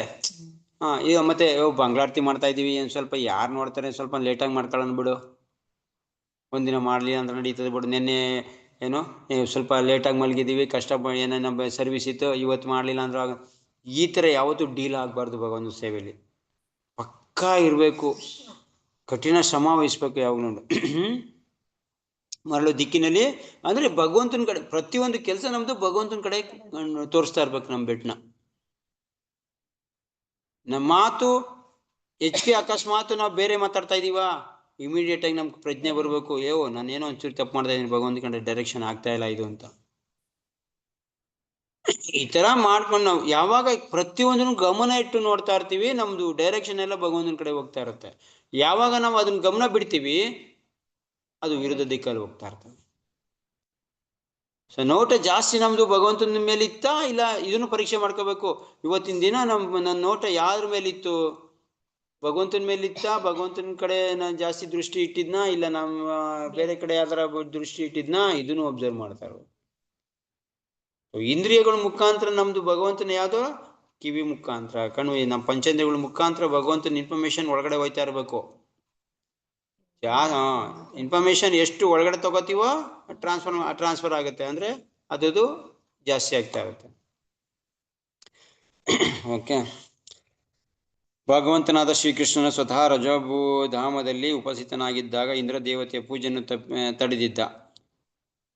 ತಮ್ಮ ಉದ್ಯೋಗದ ಫಲದಿಂದ ಭಗವಂತನನ್ನು ಪೂಜಿಸುವಂತೆ ಮತ್ತು ಭಗವಂತನಲ್ಲಿ ಶ್ರದ್ಧೆ ಇಡುವಂತೆ ವಜ ನಿವಾಸಿಗಳಿಗೆ ಉಪದೇಶ ಮಾಡಿದ್ದ. ನೋಡಿ, ಕೃಷ್ಣ ಮಾಡಿ ತೋರಿಸಿದ್ದಾನೆ. ಉದ್ಯೋಗ ನೀವು ಮಾಡ್ತಾ ಇದ್ದೀರಾ, ಭಗವಂತನ ಕಡೆ ಹೋಗ್ಬೇಕು, ಇಂದ್ರನ ಕಡೆ ಹೋಗ್ಬಾರ್ದು. ಏನ್ ಮಾಡ್ದವನು? ಗೋವರ್ಧನ್ ಮಾಡಿ, ಡೈರೆಕ್ಷನ್ನ ಗೋವರ್ಧನ್ ಮಾಡಿ. ಗೋವರ್ಧನ್ ಭಗವಂತನ ಪ್ರತೀಕ, ಸೊ ಭಗವಂತನೇ, ಸೊ ಅವನಿಗೆ ಮಾಡಿ ಅಂತ ಕೃಷ್ಣ ಇದು ಮಾಡ್ದ. ನಮ್ಮ ಉದ್ಯೋಗದಲ್ಲೂ ಕೂಡ ನಮ್ಮ ಭಗವಂತ ಏನಾಗಬೇಕು, ಭಗವಂತನ ಕಡೆ ಡೈರೆಕ್ಷನ್ ಆಗ್ಬೇಕಾಯ್ತು. ಉದ್ಯೋಗ ಮಾಡ್ತಾ ಇದ್ದಾರೆ ಅವರು, ಪೂಜೆ ಮಾಡಲೇಬೇಕು, ಏಕೆಂದ್ರೆ ಪ್ರತಿ ವರ್ಷ ಮಾಡಿದ್ದಾರೆ. ಹಿಂಗ್ ಮಾಡಿ, ಅದು ಯಾಕೆ ಇಂದ್ರಂಗೆ ಮಾಡ್ತೀವಿ? ಸೊ ಅಂತ ಇದು ನಮ್ಮ ಡೈರೆಕ್ಷನ್ ಆಗಬೇಕು. ಮಾಡ್ತಾ ಇದ್ದೀರಾ ಕರೆಕ್ಟು, ಪಿತೃಪಕ್ಷ ಮಾಡ್ತಾ ಇದ್ದೀರಾ, ಭಗವಂತನಿಗೆ ಮಾಡಿ. ಎಡೆ ಭಗವಂತನ ಓಟ್ ಇಟ್ಟು ಭಗವಂತನಿಗೆ ಮಾಡಿ. ಒಂದು ಮಾತು ಲಾಸ್ಟ್ ಹೇಳಿ, ಕೃಷ್ಣ ಇದು ತಿಂದಾಯ್ತಲ್ವಾ, ಸ್ವಲ್ಪ ಡೈರೆಕ್ಟಾಗಿ ಇದನ್ನ ಯಾರಿಗೆ ಟ್ರಾನ್ಸ್ಫರ್ ಮಾಡಿ, ಪಿತೃ ಮಾಡ್ಬಿಡಿ. ಎಡೆ ಮಾಡಬೇಡಿ, ಎಡೆ ಇಡಬೇಡಿ ಅಲ್ಲಿ ಭಗವಂತ ಇವ್ರದ್ದು ನಿಮ್ಮ ಪಿತೃಗಳದು, ಅಲ್ಲಿಂದನೇ ಕಳಿಸಿ. ಅದು ಯಾಕೆ ಎಡೆ ಇಡ್ತೀರಿ? ಅಷ್ಟೇ. ಕೃಷ್ಣ ಇದನ್ನ ಭಗವಂತ ಇವ್ರಿಗೆ ನಮ್ಮ ಪಿತೃಗಳು ಕಳಿಸ್ಬಿಡು, ಮುಗ್ದೈತಪ್ಪ. ಉದ್ಯೋಗ ಮಾಡಬೇಕು, ಉದ್ಯೋಗನ ಏನ್ ಮಾಡ್ಬೇಕು? ಭಗವಂತನ ಕಡೆ ಟರ್ನ್ ಮಾಡ್ಬೇಕು. ಸೊ ಇದು ಟೆಕ್ನಿಕ್, ಪ್ರತಿಯೊಂದರಲ್ಲೂ ಮಾಡ್ಬೋದು, ಪ್ರತಿ ಒಂದನ್ನು ಕೂಡ ಮಾಡ್ಬೋದು. ಪ್ರಭುಪಾದ ನಮ್ಗೆ ಮಸ್ತ್ ಹೇಳ್ಕೊಟ್ಟಿದ್ದಾರೆ. ಪ್ರತಿಯೊಂದು ಕೂಡ ಭಗವಂತನ ಕಡೆ ಬರೋ ತರ ಮಾಡ್ಬೋದು. ಹಸು ಶ್ರಮ ತಗೋತಾ ಇದ್ದೀವಿ, ಹಾಲನ್ನ ತಂದು ಭಗವಂತನ ಕೊಡಿ. ಪ್ಯೂರ್ ತುಪ್ಪ ಎಷ್ಟು ಆನಂದ ಆಗುತ್ತೆ ನೋಡಿ. ಯಾವ್ಯಾವ್ದೋ ತುಪ್ಪ ತಂದು ತಿನ್ಸಬಹುದು, ನಮ್ದೇ ತುಪ್ಪ, ನಮ್ದೇ ಬೆಣ್ಣೆ, ನಮ್ದೇ ಹಾಲು, ಭಗವಂತನಿಗೆ ಈ ತರ ಕೊಡ್ತಾ ಇದೀವಿ ಅಂತಂದ್ರೆ ಎಷ್ಟು ನೆಮ್ಮದಿ ಇದೆ ಇದರಲ್ಲಿ. ಶ್ರಮ ಇರ್ಬೋದು, ಉದ್ಯೋಗ ಮಾಡ್ತಾ ಇದೀವಿ, ಶ್ರಮ ಇದೆ, ಉದ್ಯೋಗ ಮಾಡ್ತಾ ಇದೀವಿ, ಹಸು ಸಾಕೋದು ಎಲ್ಲರೂ ಕಷ್ಟದ ಕೆಲಸ. ಅದನ್ನ ಏನಾರು ಈ ಕಡೆ ತಿರುಗಿಸಿದಾಗ ಎಷ್ಟು ಆನಂದ, ಭಗವಂತನಿಗೆ ಎಷ್ಟು ಖುಷಿ. ಅರೆ ನನ್ನ ಜನ್ಮ ಸಾರ್ಥಕ ಆಯ್ತಪ್ಪ ಅಂತ ಬೇಕಾದ್ರೆ ಎದೆ ತಟ್ಟು ಕೇಳ್ಕೊಬೋದು. ಯಾರು ಕೊಡ್ತಾವ್ರೆ ಹೇಳಿ ಭಗವಂತನಿಗೆ? ನಾಟಿ ಎಣ್ಣೆ, ಹಸು ಹಾಲು, ಬೆಣ್ಣೆ, ತುಪ್ಪ ಯಾರು ಕೊಡ್ತಾರೆ ಹೇಳಿ? ಇಷ್ಟೊಂದು ದಿನ ಸಾರ್ಥಕ ಆಗ್ಲಿಲ್ವಾ? ಸೊ ಇದು ಉದ್ಯೋಗ, ಆ ಉದ್ಯೋಗನ ಈ ಕಡೆ ಟರ್ನ್ ಮಾಡಿ. ಇದರಲ್ಲೇ ನಾನು ತಮ್ಮ ಉದ್ಯೋಗದ ಫಲದಿಂದ ಭಗವಂತನ ಪೂಜಿಸುವಂತೆ ಮತ್ತು ಭಗವಂತನ ಶ್ರದ್ಧೆ ಇಡುವಂತೆ ರಜಾವಾಸಿಗಳಿಗೆ ಐಹಿಕ ಲಾಭಕ್ಕಾಗಿ ಅನಂತ ದೇವತೆಗಳನ್ನು ಪೂಜಿಸುವುದು ವಾಸ್ತವಿಕವಾಗಿ ಧರ್ಮದ ವಿಪರ್ಯಾಸ. ಐಹಿಕ ಲಾಭಕ್ಕಾಗಿ ಅನಂತ ದೇವತೆಯನ್ನು ಪೂಜಿಸುವುದು ವಾಸ್ತವಿಕವಾಗಿ ಧರ್ಮದ ವಿಪರ್ಯಾಸ. ಧರ್ಮದ ವಿಪರ್ಯಾಸ ಹೆಂಗಾಗ್ಬಿಟ್ಟಿದೆ ಗೊತ್ತಾ? ಧರ್ಮ ಅಲ್ಲ ಇದು, ವಿಪರ್ಯಾಸ ಆಗ್ಬಿಟ್ಟಿದೆ. ಏನೋ ಐಹಿಕ ಲಾಭಕ್ಕಾಗಿ ದೇವತೆನ ಪೂಜೆ ಮಾಡೋದು ಒಂದು ರೀತಿ ಧರ್ಮಕ್ಕಾಗ್ತಿರೋಂಥ ಚ್ಯುತಿ, ಧರ್ಮಕ್ಕಾಗ್ತಿರೋಂಥ ಕಳಂಕ, ಧರ್ಮದ ವಿಪರ್ಯಾಸ ಆಗ್ಬಿಟ್ಟಿದೆ ನಮ್ಮ ಭಾರತ ವರ್ಷದಲ್ಲಿ. ಎಲ್ಲರೂ ಕೂಡ ಇದೇ ಥರ ತಮ್ಮ ಲಾಭಕ್ಕೋಸ್ಕರ ದೇವತೆ ಪೂಜೆ ಮಾಡ್ತಾ ಇದ್ದಾರೆ. ಈ ಬಗೆಯ ಧಾರ್ಮಿಕ ಕ್ರಿಯೆಯನ್ನು ಭಾಗವತದ ಮೊಟ್ಟ ಮೊದಲಲ್ಲೇ ಕೈತವ ಧರ್ಮ ಎಂದು ಖಂಡಿಸಲಾಗಿದೆ. ಈ ಥರ ಧರ್ಮನೇನು ಭಾಗವತದಲ್ಲಿ 2ನೇ ಧರ್ಮವು ಪ್ರೋಜಿತ ಕೈತವೋ ಅತ್ರ ಪರಮೋ ನಿರ್ವತ್ಸರಾಣಂ ಸತಾಂ. ಕೈತವ ಧರ್ಮ, ಫಾಲ್ಸ್ ಧರ್ಮ, ಮಾಡಬಾರ್ದಂಥ ಧರ್ಮ ಇದು ಕೈತವ ಅಂದ್ರೆ. ಆ ಥರ ಧರ್ಮ ಅಂತ ಕಂಡು ಏನೋ ಈ ಥರ ಮಾಡೋದನ್ನೇ ಧರ್ಮ ಅಂತ ಹೇಳ್ತಾರೆ, ಈ ಥರ ಧರ್ಮ ಅಂತ. ಪ್ರತಿಯೊಬ್ಬನು ಈ ಜಗತ್ತಿನಲ್ಲಿ ಆಚರಿಸಬೇಕಾದ ಧರ್ಮ ಹೊಂದಿದೆ, ಅದು ಭಾಗವತ ಧರ್ಮ. ಪ್ರತಿಯೊಬ್ಬನು ಆಚರಣೆ ಮಾಡಬೇಕಾಗಿರೋದು ಭಾಗವತ ಧರ್ಮ, ಇಡೀ ಪ್ರಪಂಚನೇ. ಆ ಧರ್ಮವು ಪೂಜಿಸಬೇಕೆಂದು ಹೇಳುವುದು ದೇವತ ಪರಮಪುರುಷನನ್ನು ಮಾತ್ರ, ಬೇರೆ ಯಾರನ್ನೂ ಅಲ್ಲ. ಇವರು ಹೇಳ್ತಾರೆ ಮೀರಾಬಾಯಿ, ಮೇರೆ ಲಿಯೇ ಗಿರಿಧರ್ ಗೋಪಾಲ್ ಅವ್ರ ಕೊಯ್ನೈ. ಅದೇ ಥರ ಏನೋ ನಮಗೋಸ್ಕರ ಭಾಗವತ ಧರ್ಮ ಬೇರೆ ಅಲ್ಲ, ನಮಗೋಸ್ಕರ ಕೃಷ್ಣ ಬೇರೆ ಅಲ್ಲ ಅಂತ. ನನಗೆ ಗಿರಿಧರ್ ಗೋಪಾಲೇ ಬೇಕು, ಬೇರೆ ಯಾರು ಬೇಡ ಅಂತ ಇವ್ರು ಹೇಳ್ತಾರೆ. ಆದರೆ ನಮ್ಗೆ ಇರಬೇಕು ಭಗವಂತನೇ ಬೇಕು, ಬೇರೆ ಯಾರು ಬೇಡ. ಸೊ ಭಾಗವತ ಧರ್ಮ ಇದು. ಭಾಗವತ ಧರ್ಮ ಇದೆಯಾ, ನೀವು ಆ ಥರ ನಡ್ಕೊಳಕ್ ನೋಡಿ. ಭಾಗವತ ಬಂದಿದ್ದೀರಾ, ಭಾಗವತ ಓದ್ತಾ ಇದ್ದೀರಾ, ಭಾಗವತ ಆಚರಣೆ ಮಾಡ್ತಾ ಇದ್ದೀರಾ ಅಂದ್ರೆ ಭಾಗವತ ಏನು ಹೇಳುತ್ತೆ ಅದನ್ನು ಆಚರಣೆ ಮಾಡಕ್ಕಾರ ನೋಡಿ. ಇಷ್ಟಕ್ಕೇನೆ ಸಾಕು ನಿಮಗೆ. ಆಚರಣೆ ಮಾಡ್ತಾ ಇದ್ದೀರಾ ಅಂತಂದ್ರೇನೆ, ಆಚರಣೆ ಮಾಡಕ್ ಹೋಗ್ತಾ ಇದ್ದೀರಾ ಅಂತ ಅಂದಿದ ತಕ್ಷಣ ಭಗವಂತ ನಮ್ಮ ಕಡೆ ನೋಡಕ್ ಶುರು ಮಾಡ್ತಾನೆ. ಅಪ್ಪಿತಪ್ಪಿನೂ ಕೂಡ ಇಲ್ಲ. ಎವರು ಕೈ ಮುಗಿಯೋಣ, ಆದ್ರೆ ಕೈ ಮುಗಿತಾ ಇರೋದು ಯಾರನ್ನ? ಯಾವ್ದಕ್ಕೋಸ್ಕರ? ನನಗೆ ಭಗವಂತನ ಭಕ್ತಿ ಕೊಡುವಂತ ಮನ್ಸಲ್ಲಿ ಬಂದ್ರು ಮಾತ್ರ ನೀವು ಭಗವಂತ ದೇವತೆ ಕೈ ಮುಗಿರಿ. ಹೇಳ್ತಾರೆ ದೇವತೆ ಆಶ್ರಯ ಪಡಿಲೇಬಾರ್ದು. ಅಪ್ಪಿತಪ್ಪಿನೂ ಕೂಡ ನೀವು ನೈಟ್ ಟೈಮಲ್ಲಿ ಆದ್ರೂ ಕೂಡ ಭಗವಂತ ನಿಮ್ಗೆ ಆಶ್ರಯ ಇಲ್ಲ ಅಂತಂದ್ರೂ ಕೂಡ ದೇವತೆ ಇರೋಂಥ ಸ್ಥಾನಕ್ಕೆ ಹೋಗಿ ಮಲ್ಕೊಬಿಡಿ ಅಂತಾರೆ. ದೇವತೆಗಳಿರೋಂಥ ಸ್ಥಾನಕ್ಕೆ ಹೋಗಿ ಮಲ್ಕೊಬಿಡಿ ಅಂತಾರೆ. ಅಷ್ಟು ಕಠೋರ, ಅದು ಭಾಗವತ ಧರ್ಮ ಅಲ್ಲ ಅಂತ. ಸಖತ್ ಕಷ್ಟ ಆಚರಣೆ ಮಾಡೋದು, ಆದ್ರೂ ಕೂಡ ಪ್ರಯತ್ನ ಮಾಡೋದು. ಓಕೆ, ಟೈಮ್ ಆಯ್ತು, ಇಲ್ಲಿ ನಿಲ್ಸೋಣ. ಭಗವದ್ಗೀತಾ ರೂಪ ಶ್ರೀಮದ್ ಭಾಗವತಂ ಕೀ ಜೈ, ಶ್ರೀಲ ಪ್ರಭುಪಾದ ಕೀ ಜೈ. ಏನಾರ ಪ್ರಶ್ನೆ ಇದೆಯಾ? ತುಂಬ ಇದೆ.